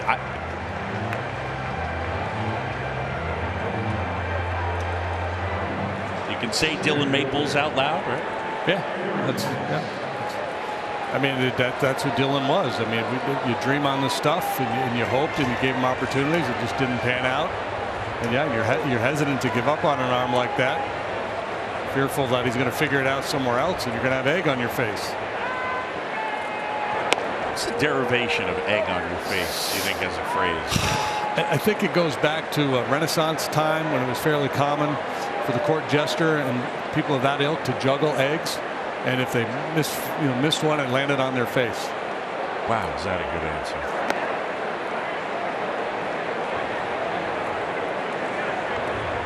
Let's go downstairs and Taylor. Well, I just think because of the team the Cubs are playing, Jake Arrieta, I mean, I can't imagine what the Orioles were thinking in 15 and 16. That is egg on your face. That is a big egg. That is a big egg. And there's double entendre, right? If you get a big welt that swells up, on your eye, you get an egg on your head. Yeah. I feel like you both are outplaying me right now, and I'm not happy about it. Both T-Mac and JD. Hicks takes his base. But that's the thing. Every team, right, has examples of that. The one that got away, and there's always more than one. There's Ryan O'Hearn now. O'Hearn in yesterday's game had 3 hits. Remember, he's been against righties playing first base with Ryan Mountcastle out with vertigo, and this guy's put up a good season thus far. Well, and again, he's a guy who had plenty of opportunities with Kansas City, but it didn't pan out over there, and all of a sudden, they might be regretting not hanging on to O'Hearn. But there's a decent amount of plate appearances with Kansas City without a whole lot of success.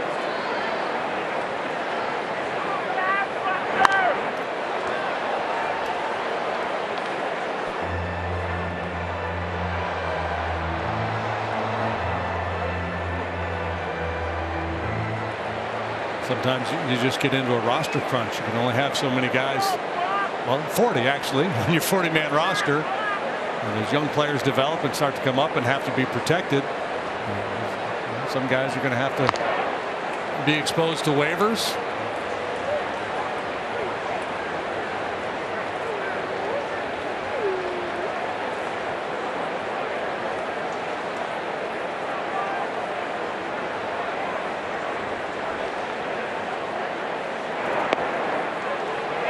In for a strike, and O'Hearn doesn't like the call from CB Buckner.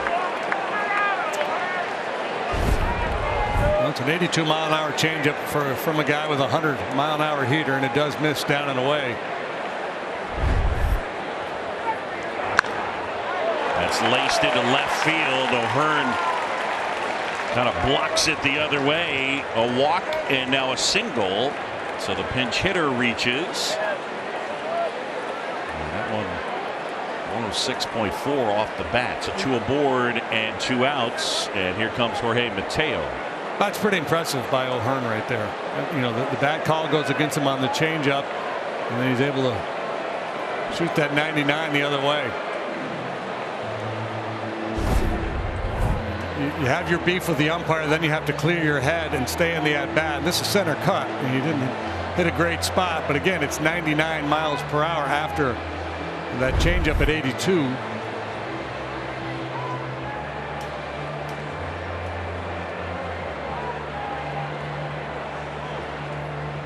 Anthony Kay. Anthony Kay's been a busy man. Yeah, he has. 3 of the last 4 days. Not a ton of pitches in those outings, but it's a lot of up and down.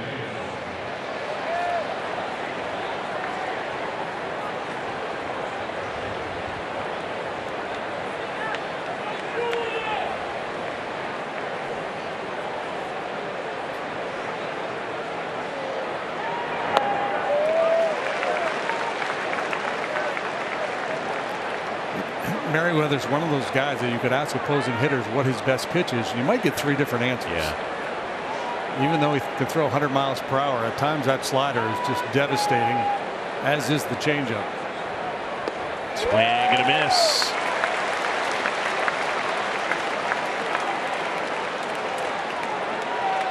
I think Tommy went out there and said, hey, this guy's not real good on sliders.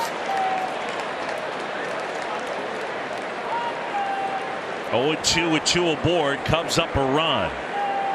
Righty deals. Pulled foul. Slider not as well located as the previous 2. Stayed in the inner part of the plate.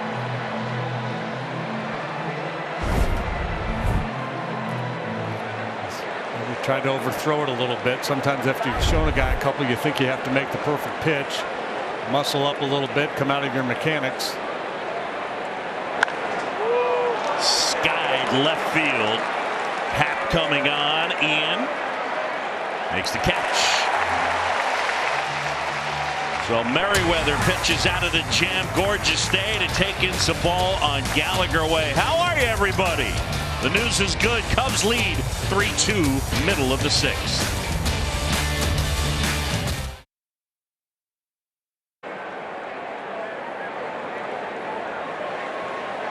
Time now for the social scene. It's brought to you by Miller Lite. Excited to see the Cubs on Watch Marquee Bobblehead Day. All right, David. Yeah, there it is. You got a great smile, JD. Hey, thanks. I'm a happy guy. There you are.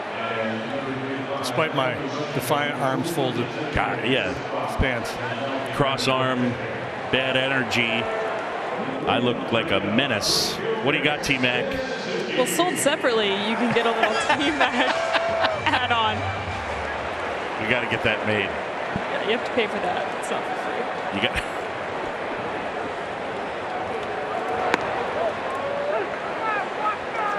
Next year, the Mac add-on.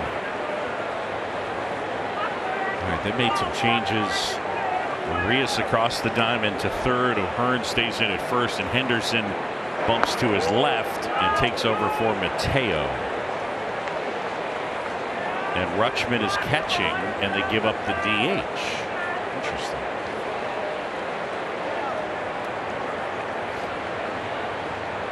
I wonder if McCann with that awkward slide into first base.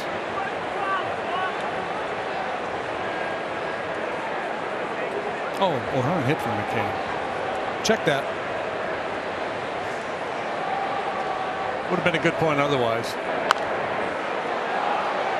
Yeah, I kind of led you into it, though. Now, who's where? What was that? I didn't catch all that. You want it? Yeah. Arias is at third. Henderson's at short. Okay. O'Hearn, who pinch hit for McCann. I don't know if we mentioned that. He's at first. And Rutschman's behind the plate. Hey, so the Orioles lose their DH. So Gibson, in case you're wondering, is in the 8th spot, because that was Mateo's spot.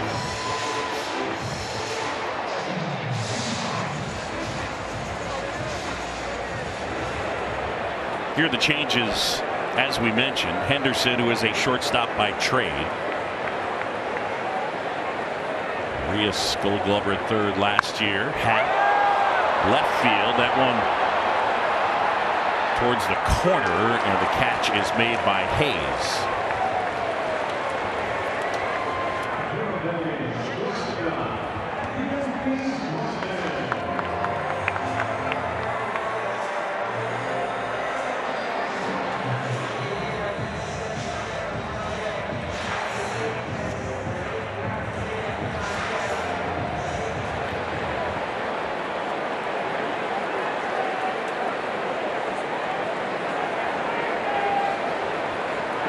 Outside ball one to Dansby, who's come up with a hit, and he has also struck out.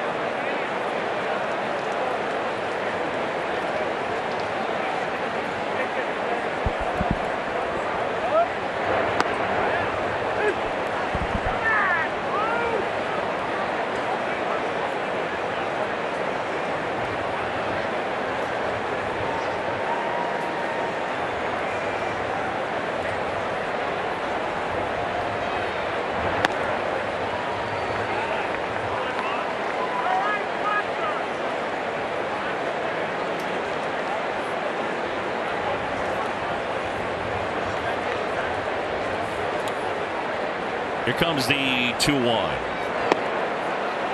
Just trying to paint that outside corner, and he's pitched his way into a tough situation. 3-1 now, and Dansby can pull out the driver and try to do some damage here.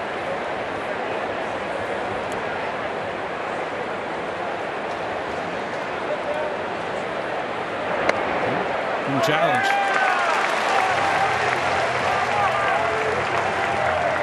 Cubs fans, go to MarqueeSportsNetwork.com for the latest Cubs news and in-depth feature stories. Presented by Jeff Vukovich, your local Nationwide insurance agent. Visit JeffVuk.com. Nationwide is on your side.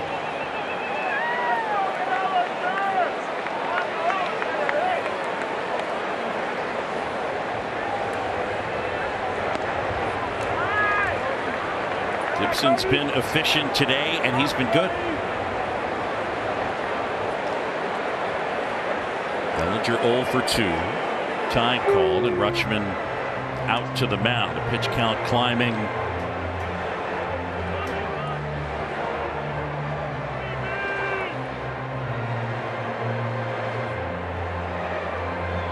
Brian Baker is up and loosening a right-hander in the Orioles pen.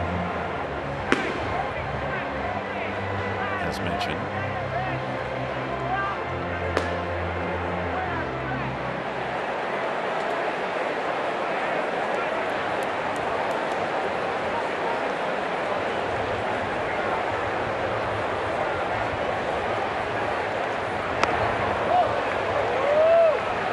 Cubs entered play today 3 games behind the first place Brewers. Brewers beat the Pirates last night.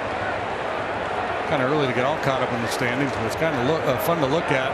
Brewers a half game better than both the Reds and the Pirates, and the Cubs just 3 games back. So it's a tightly bunched group. Cardinals have lost 6 in a row. They trail by 8.5.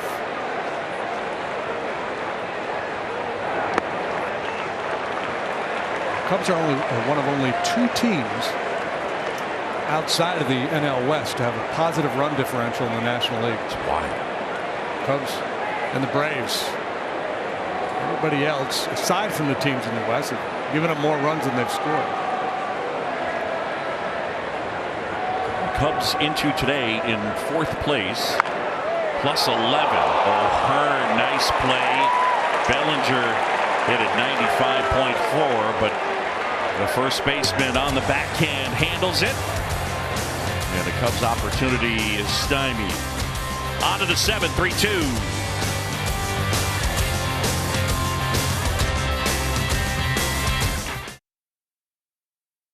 We're looking at the over-under there, Joe. Half a run, more or less. I'm going less. I like what Mark Leiter Jr. has done, and I know it's at the top of the order, but I'm going less. Okay, MLJ in the ball game. We'll see how it all shakes out. We'll see you on Cubs Postgame Live, guys.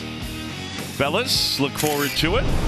And welcome into the Budweiser broadcast booth. This Bud's for you, and you, and you.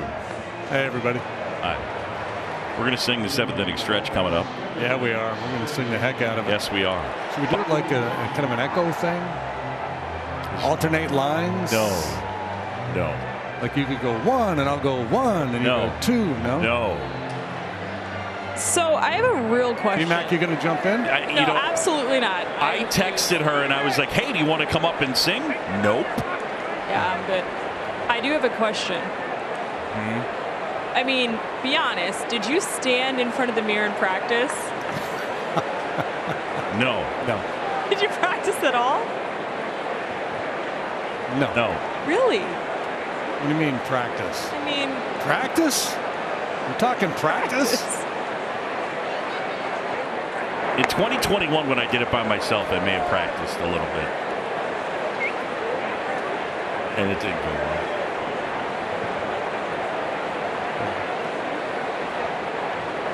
I was slow and bad. I told you it was Lou Gehrig Day, and I told this. I know this is going to sound whatever. I wanted to say thank you to Anthony Rizzo for his support, and we spoke after the game, and the first thing he said to me was, "Hey man, you got to speed that up."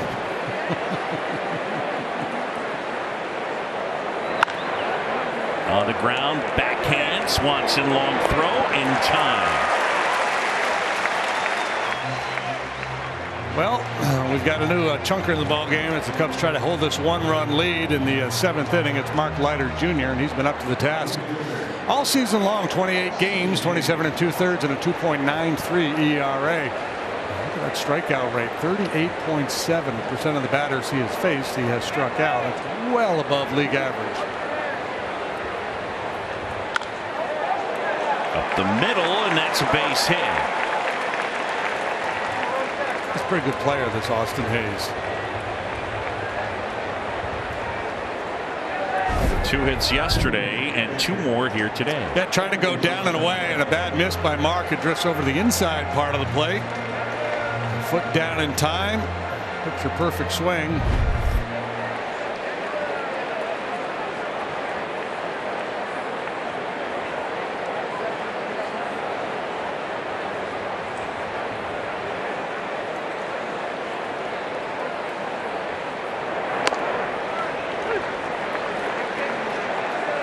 Likes that cutter as a get-ahead pitch. Either that or kind of that get-over curveball, too. A lot of times when he gets the jump, especially on a left-handed hitter, he's going to try to finish off with a split finger pitch. You see the grip there.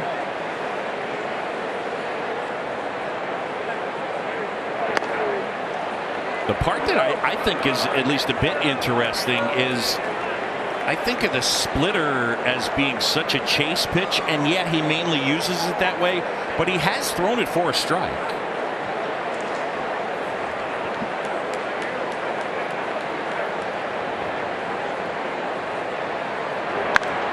Slap the other way and just foul. It's interesting how he positions the ball in that grip too. Normally, I used to play around with a little forkball back in the day, and I would always be straight on. And I'd go over the skinny part of the seams.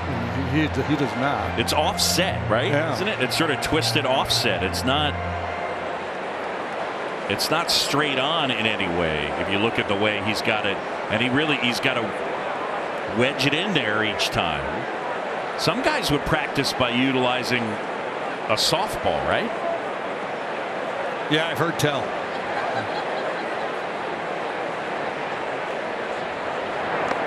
Ooh, nice pick by Gomes. It's huge in a one-run game.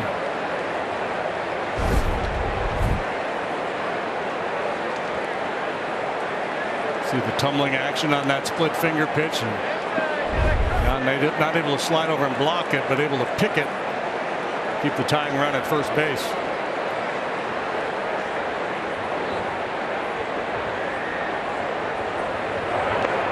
In the dirt, and now it's 3-2. What does he go back to here?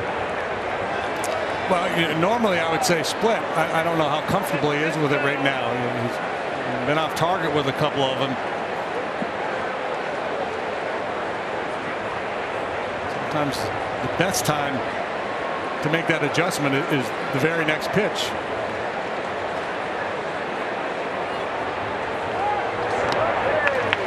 And that ball 4, Rutschman will take his base, and now the tying run is in scoring position. Santander will come up to hit.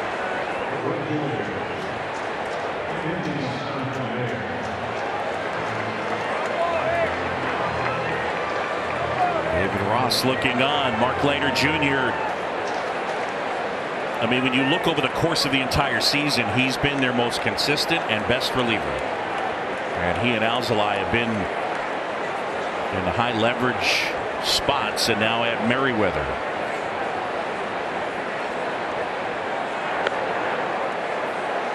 Off the outside edge.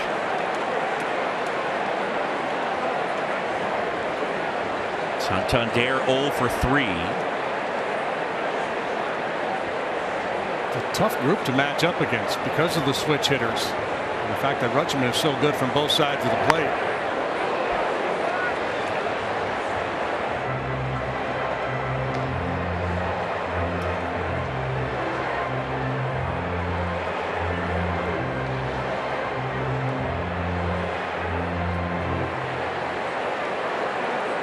Ball to strike on the son of Mark and nephew of Al, Leiter Jr.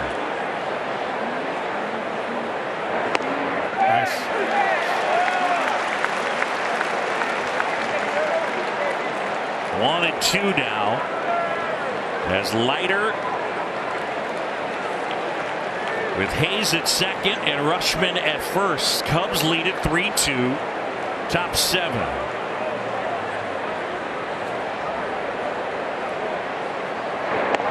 And there, got him. Santander didn't like it.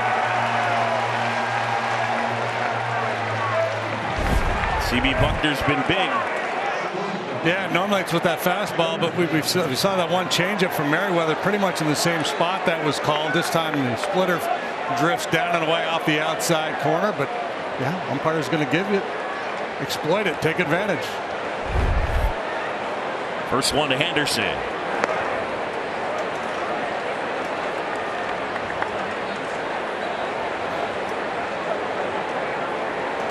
Cubs have Michael Fulmer up in the pen.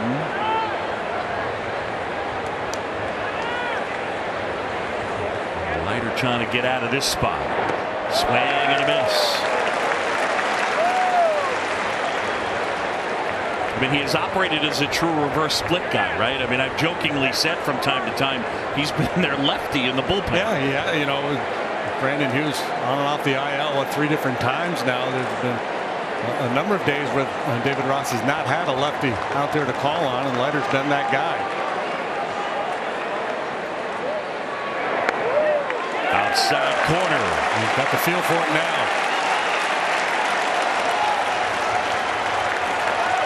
That one did get the edge of the strike zone, and here comes the crowd. And it's a great crowd here today on a beautiful Saturday afternoon. Cubs trying to make it 5 in a row. Over 40,000 here today. Henderson waits. Leiter deals. Overcooked that one a bit. Yeah. So that's the debate, right? If you feel like you've got the right pitch, but you've shown the guy 2 or 3 already, do you come off of that pitch?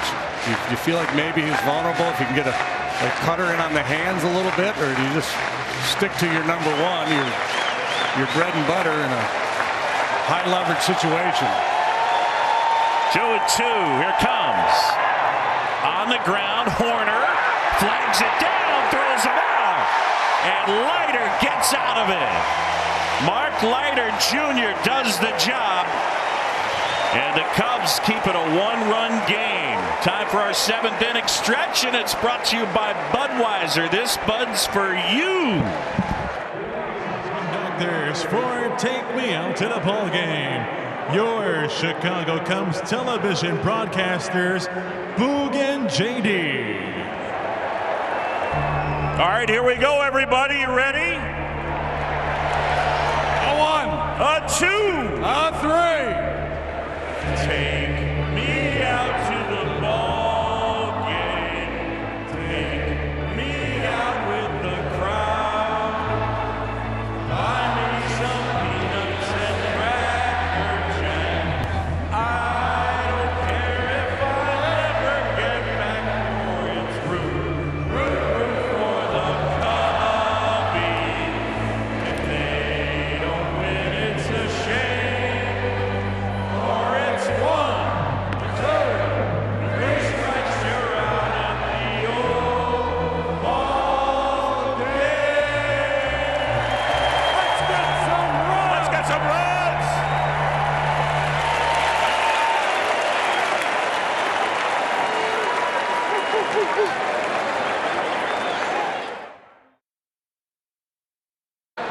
If the Cubs can hang on and win their 5th consecutive game, it will be their longest winning streak of the year. A lot of pressure on Brian Baker to follow up that singing performance. Baby. Wow. He's got to be tight right now.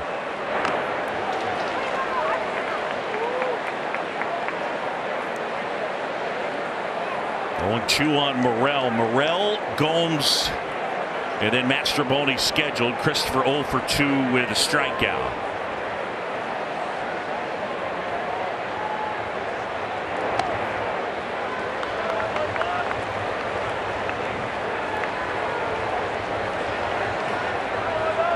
They're a guy with an average fastball a little better than 95 miles per hour, and he'll throw it over 60% of the time.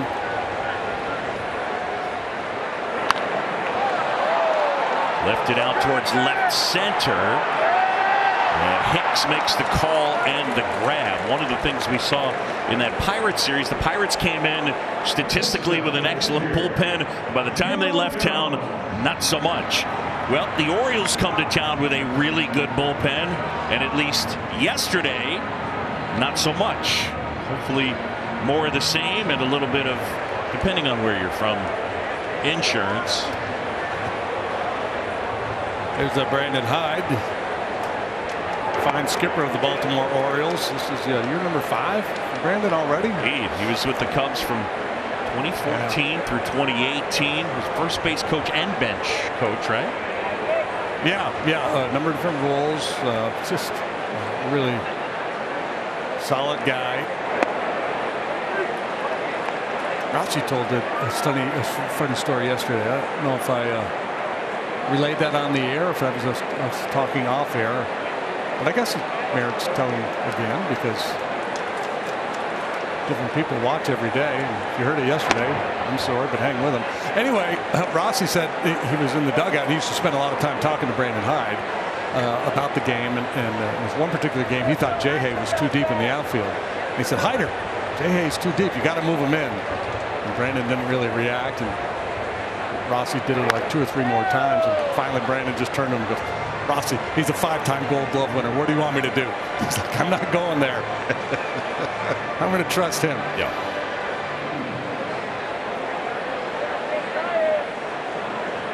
Brandon Hyde, David Ross, very clear about the idea that that's one of the guys when he wasn't playing and when he was catching. He'd sit on the bench and he'd talk a lot of baseball with Hyder. Hyder and Eric Hinsky. Yeah. Downstairs, and here's Taylor. Well, I thought it was cool when Trey Mancini was asked about his time in Baltimore and really talked about Hyde and the way that he changed the culture, you know, as the Orioles were in a rebuild trying to build the next great team. He just brought such a presence and an idea, and he would talk about that's the way it is the Cubs. And then when Trey got to Chicago, he said, I noticed a lot of the things that Hyde brought to Baltimore that are implemented here in Chicago. Interesting. Well, those 2 guys, Brandon Hyde, David Ross, are connected, like one another, but for Trey Mancini to see kind of similarities in the culture and the process. I mean, look, I think it was Joe yesterday likening it to what the Astros did for a bit. Well, Mike Elias, who runs their baseball ops, comes from the Astros. In 2021, they lost 110 games. Oh my. That is egregious.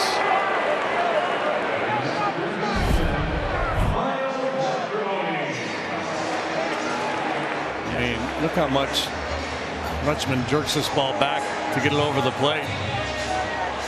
And that missed by more than a baseball. That's a good bit. See Jan's reaction as if to say, well, bad call, but not unexpected, right? 2 down. Here's Mastroboni, Boog Sciambi, Jim Deshaies, Taylor McGregor on a gorgeous Saturday. Cubs leading it by a run and looking for the 5th straight win. Today, the return of Justin Steele. He was an out away from 5 shutout. Rutschman got him, but the Cubs answered pretty much immediately on a sac fly by Mike Tauchman. Strikeout there, and 1-2-3 go the Cubs. We're headed to the 8th. It's 3-2.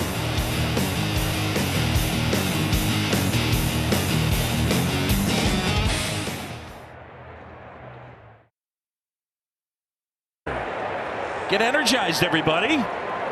Yes, jump up and down and get energized. First offering from Leiter, in for a strike to Ramon Urias.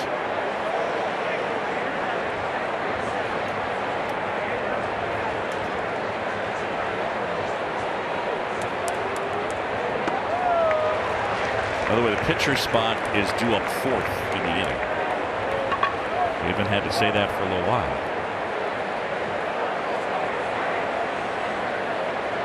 One-run game, Leiter.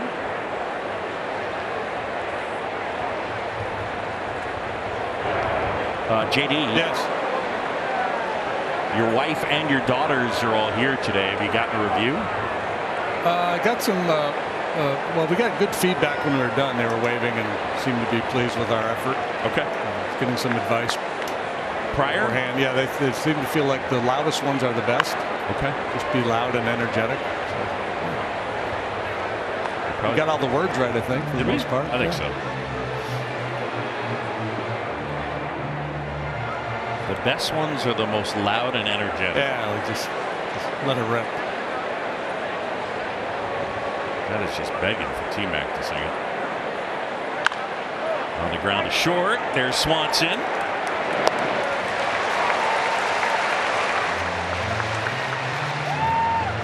More on Mark Leiter Jr. Here is T-Mac. Well, we talked about it. Mark Leiter Jr. has been the Cubs' most consistent pitcher, used in the high leverage spots. But one thing he's really proud of, guys, he was the fantasy football winner from a season ago. He has a belt that he proudly displays in his locker every single day. And he was the most proud of it because after the draft, ESPN graded his draft the worst out of everyone. And then he ended up winning. That's amazing. I don't know whether Mark Leiter Jr., he grew up in New Jersey. I don't know whether he's a Giants fan or an Eagles fan.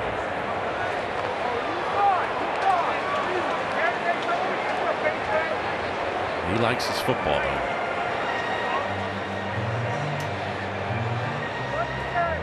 0-2 on Aaron Hicks. Hicks with a single sandwich between a strikeout and a walk.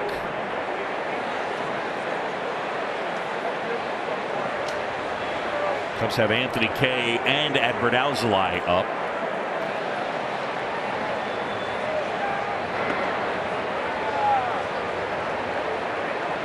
Kay on the left, he's the lefty. Adbert on the right, he's the righty.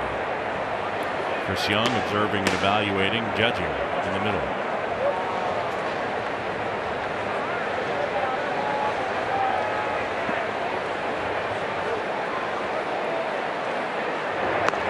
Misses outside and a bit low, and now 2-2 on Hicks. Yeah, because Mark is not overpowering. He does tend to run deep counts, right? He's trying to get in a situation where he can use that splitter for swing and miss or weak contact. It'll be a challenge for the catcher too. There's been a lot of balls in the dirt here these last couple of innings. But, you know, if you're Leiter, you'd rather make that mistake than hang it up above the knees.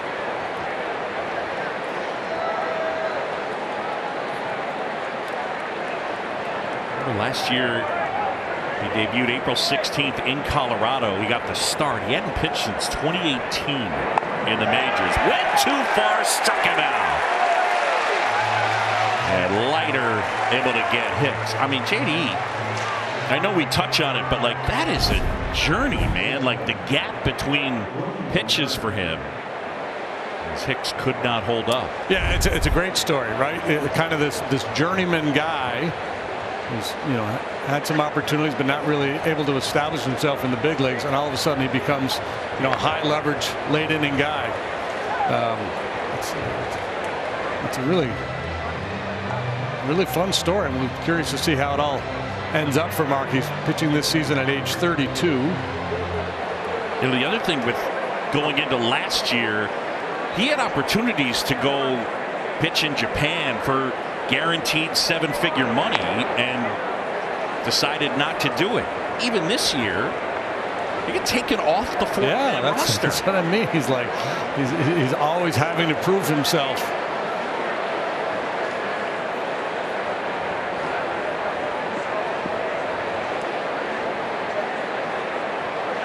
Deep breath.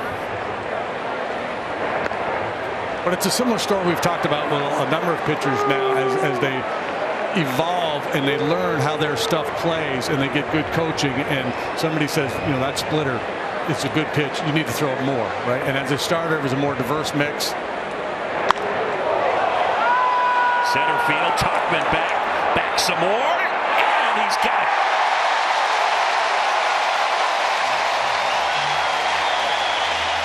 O'Hearn gave it a ride, but Tuchman able to make the grab and then gently into the brick wall in the ivy. Leiter fired up. We're midway in the 8th. 3-2 Cubs.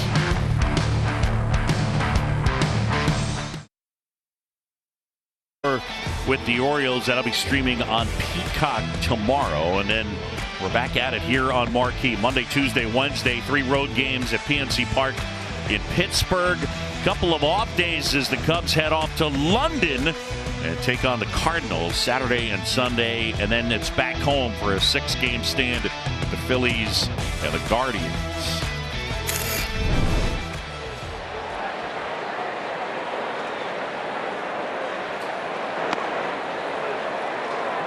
Kind of a herky-jerky windup from the new chunker for the O's. It's lefty Danny Coulombe. He's pitched 28 times, and now they're chasing Nico back to the on-deck circle. CB did that with Nico yesterday from the first base umpire's position. Nico kind of trying to sneak in and get a better look at the pitcher's stuff. Not on CB's watch. Third base, Arias. Pretty nice play. Makes that look easy.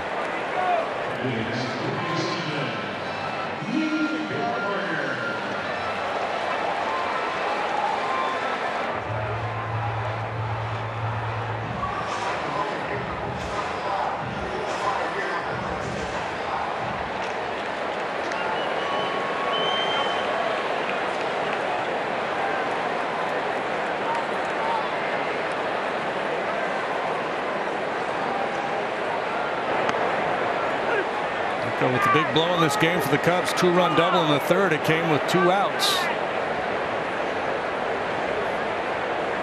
That rally started when Yan Gomes struck out, and on a wild pitch able to reach safely.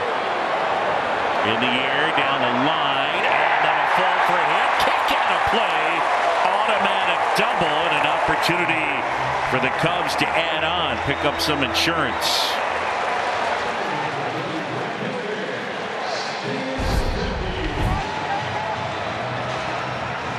Inside out swing. He carves this ball to right. There's all kinds of crazy English on it.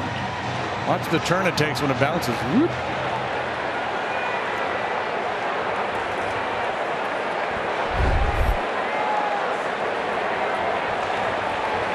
And an opportunity for Seiya.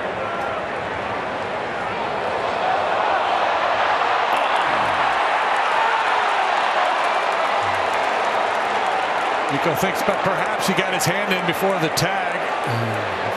Any question at all at this point in the ball game, it's worth taking a second look. Yeah, why not? Trying to get the jump on Coulombe. Ball beats him. Did he get the hand in before the tag was applied? Chicago is challenging the out call at second base. Safe. Yeah, he is. Yeah, he is.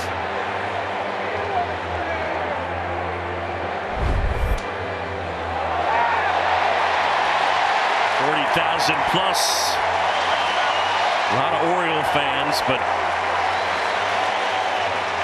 even still, they are happy as they see safe on the Jumbotron, or at least shouldn't take long. No. Overturn this one.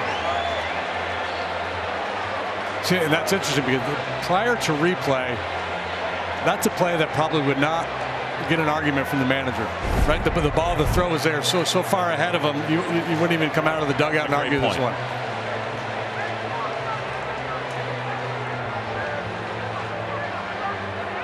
After review, the call is overturned. The runner is safe. Chicago will return his challenge. I've said this one before. It's one of the things that I really like about replay. It's completely changed how plays at home plate are called.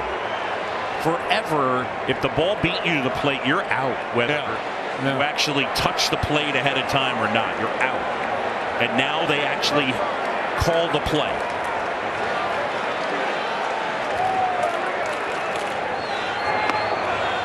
Well, if you're Nico now, don't let that near pickoff deter you. If you feel like you can get a good read on the pitcher and get a jump, go for it. He's swiped 16 bases this year. He's been caught just twice.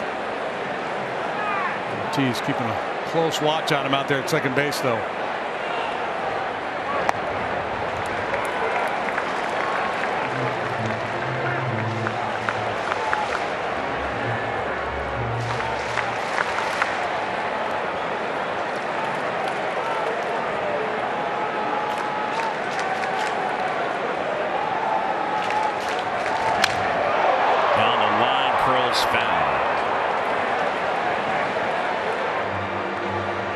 Saya could use a little blooper to drop in for him.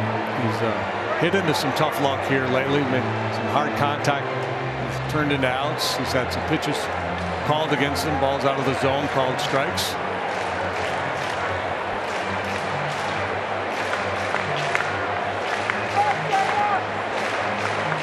He goes out there at second. The Cubs leading it by a run and looking for a little more.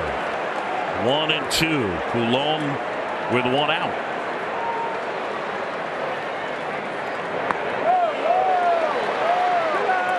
Adbert Alzolay will get the 9th for the Cubs.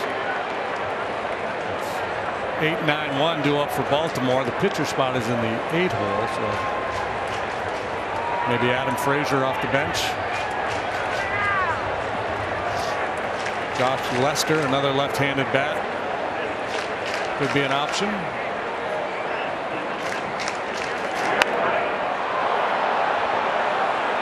In the air, right field. Oh boy. Santander charging in and almost steamrolled Ortiz. 2 outs.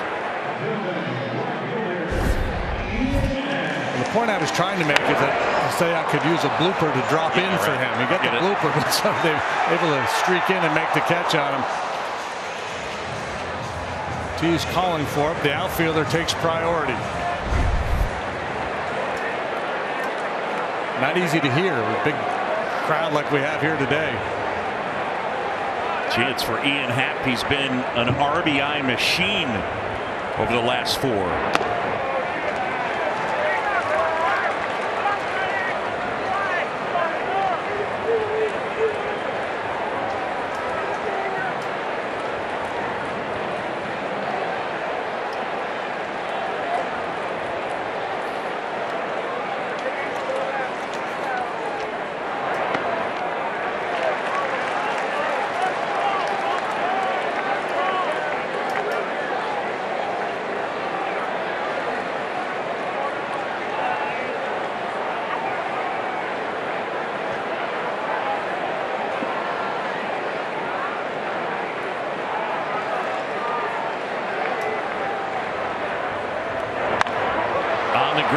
Side of the mound, and Ortiz handles it.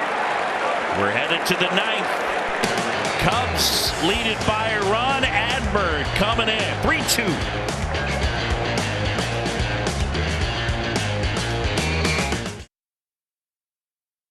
Group, you're going to like buying a car this way. By Prevagen. Prevagen is the #1 pharmacist recommended memory support brand.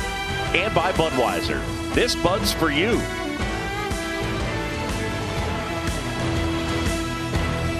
Back at Wrigley, and we get a good one. On to the 9th. It's 3-2 Cubs trying to make it 5 straight. And Adbert Alzolay on to try and close this one out.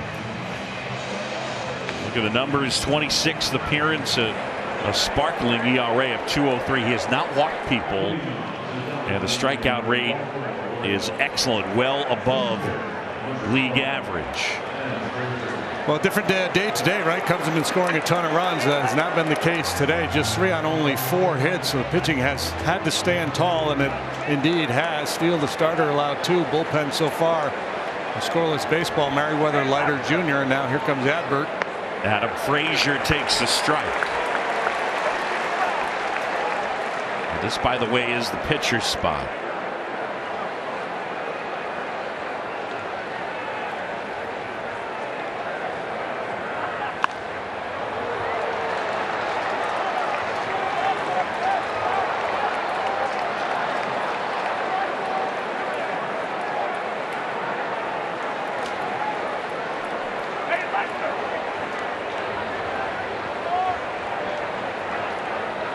settling in nicely. Late inning roll.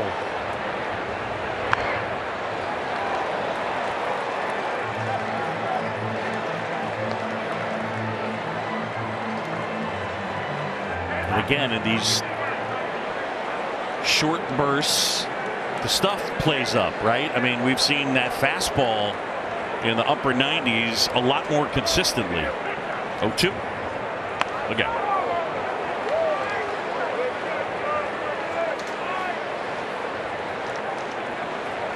Last worked on Wednesday, should be fresh here this afternoon.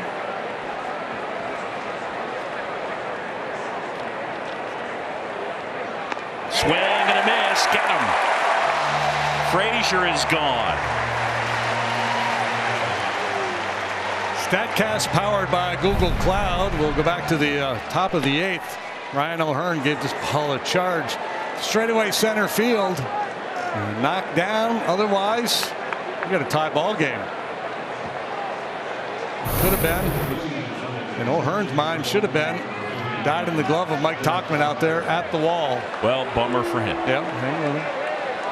Josh Lester now.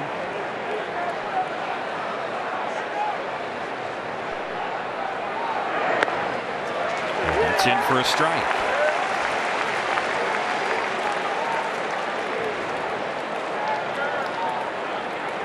Guy's got legitimate pop. Every time I see his name, I think of Big John. And that's in for a strike.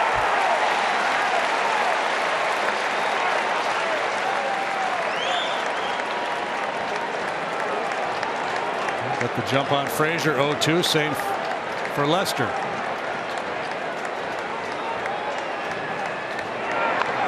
Careful now. Well, that one don't get sloppy. Not a roll there. And Lester, in 2021, between AA and AAA, hit 32 homers. Last year, hit 29 homers at AAA. Adbert.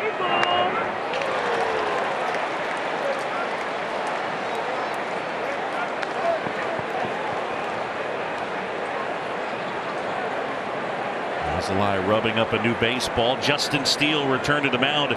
His first start since May 31st. And Steele went 5, gave up a couple of runs.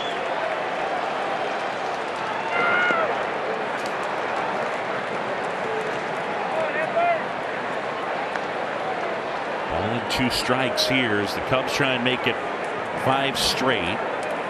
Jameson Taillon, Dean Kramer scheduled tomorrow.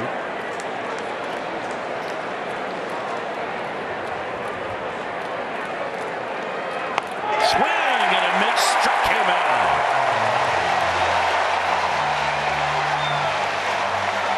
Toast of the game is brought to you by Binny's Beverage Depot. If you can't find it at Binny's, it's probably not worth drinking. And so far, so good for the Cubs bullpen today. Merriweather, 1 scoreless with a strikeout.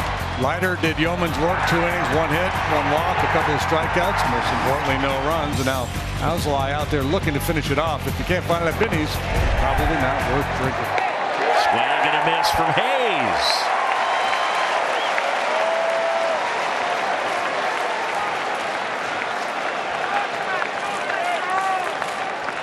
$40,605 here today.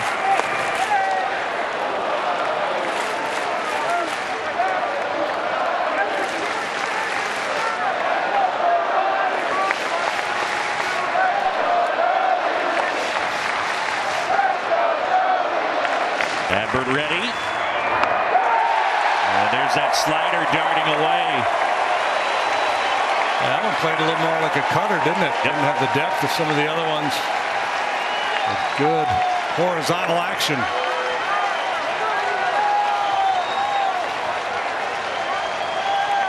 A gorgeous day, and Alzolay a strike away.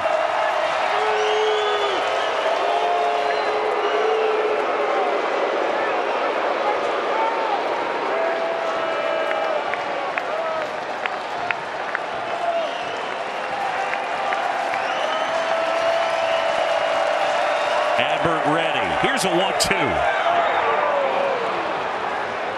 Stopped by Gomes.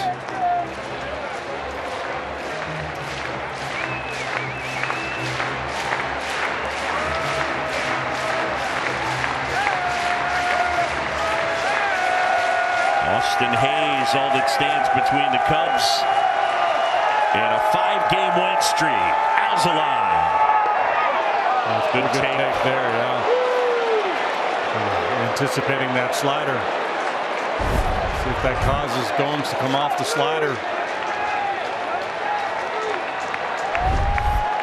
See if he throws it again. 3-2. Why not, CB? And Hayes, I don't think, realizes that's ball 4. Yeah, I don't think CB did initially either. CB double checking with his mates to make sure, but that's ball 4, right?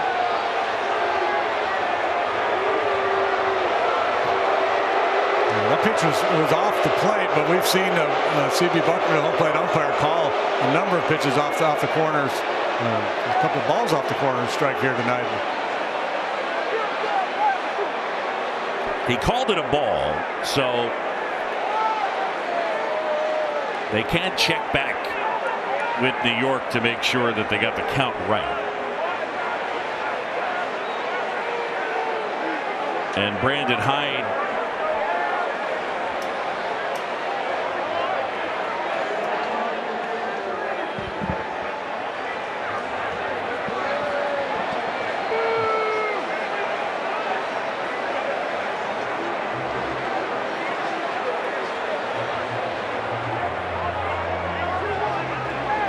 couldn't make out what Jeff Nelson had to say. No. He made some announcement to the crowd, but it was kind of hard to pick up what he was saying. I think they're going back to New York to double check. Yeah, that's under review is what's up on the Jumbotron.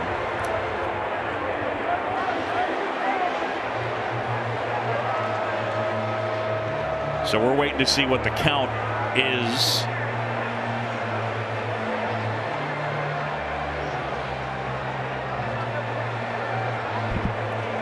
MLB.com, and we had it as ball 4, but they're going back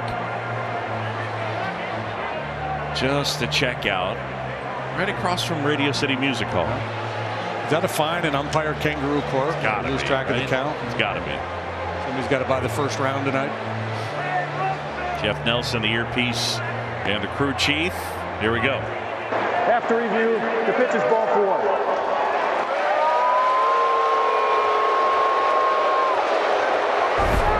So a little more drama here in the top of the ninth. The pitch clearly off the outside corner. You can tell Adbert knew he walked him. You could read his body language. And he's had no idea. Now David Ross coming out. Young Gomes still pressing his case about something.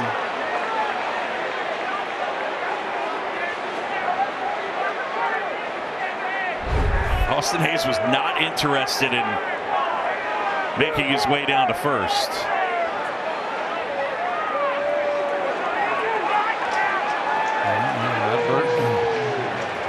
Spend a little extra time to think about things out there. He's going to take a warm-up toss.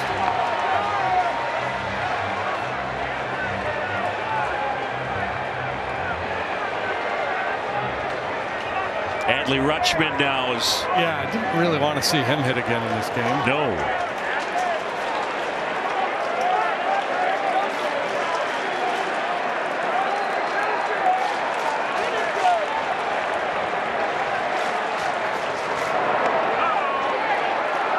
So ball 1 here. It's one of those weird things, right? An extended delay. I think everybody in the Cubs side thought and knew it was ball 4, but there was some confusion.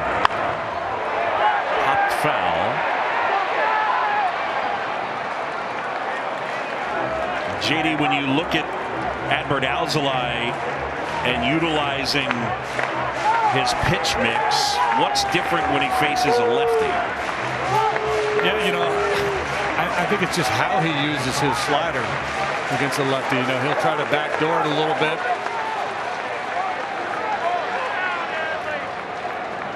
One-one. Like that. Righties, obviously, it's, he's going to work that ball, that slider away from them, and he'll start outer third, and then if he gets the jump, he'll go incrementally further away against the lefties. He'll try to land it back door like that for the called strike, and then maybe bury it down and in for the swing and miss. That's the dangerous pitch, though. If you don't execute that one, you get into that left-handed hitter's power zone.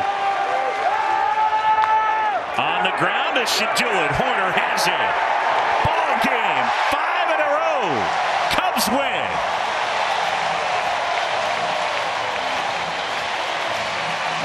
Nice work for the Cubs here after losing those 3 games in Anaheim. They go into San Francisco, take 2 out of 3, sweep the Pirates, and now the first 2 against a very good Baltimore team, and things are looking up for the boys in blue.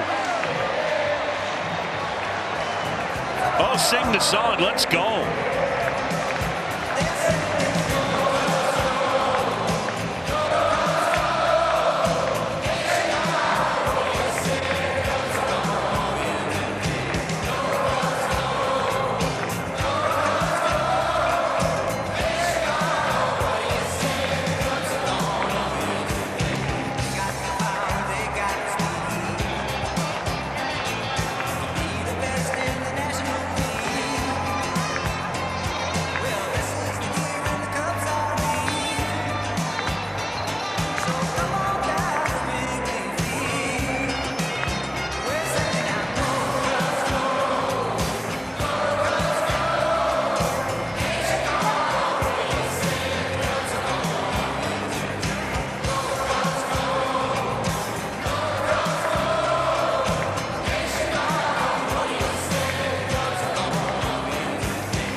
Cubs win it. Tomorrow they'll try and make it 6 in a row.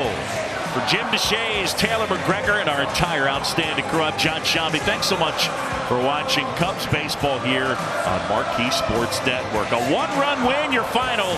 Cubs 3, Orioles 2. Tomorrow's series finale will be on Peacock. Our next marquee broadcast Monday, live from Pittsburgh, as the Cubs open up a 3-game set at PNC Park. Up next, Cubs postgame live. It's presented by Blue Cross Blue Shield. Cole Wright and Joe Girardi. Cole, it's all yours, sir. Thank you very much, Boog. And how about it? The Cubs have now rattled off wins in 3 straight series. And Nico, he got the scoring started, and the Cubs now 18-14 when they score first. And Joe and I, well, we're here to do all the heavy lifting and let you know how it all came to fruition. That and more, it's coming up next. Keep it here on Cubs Postgame Live.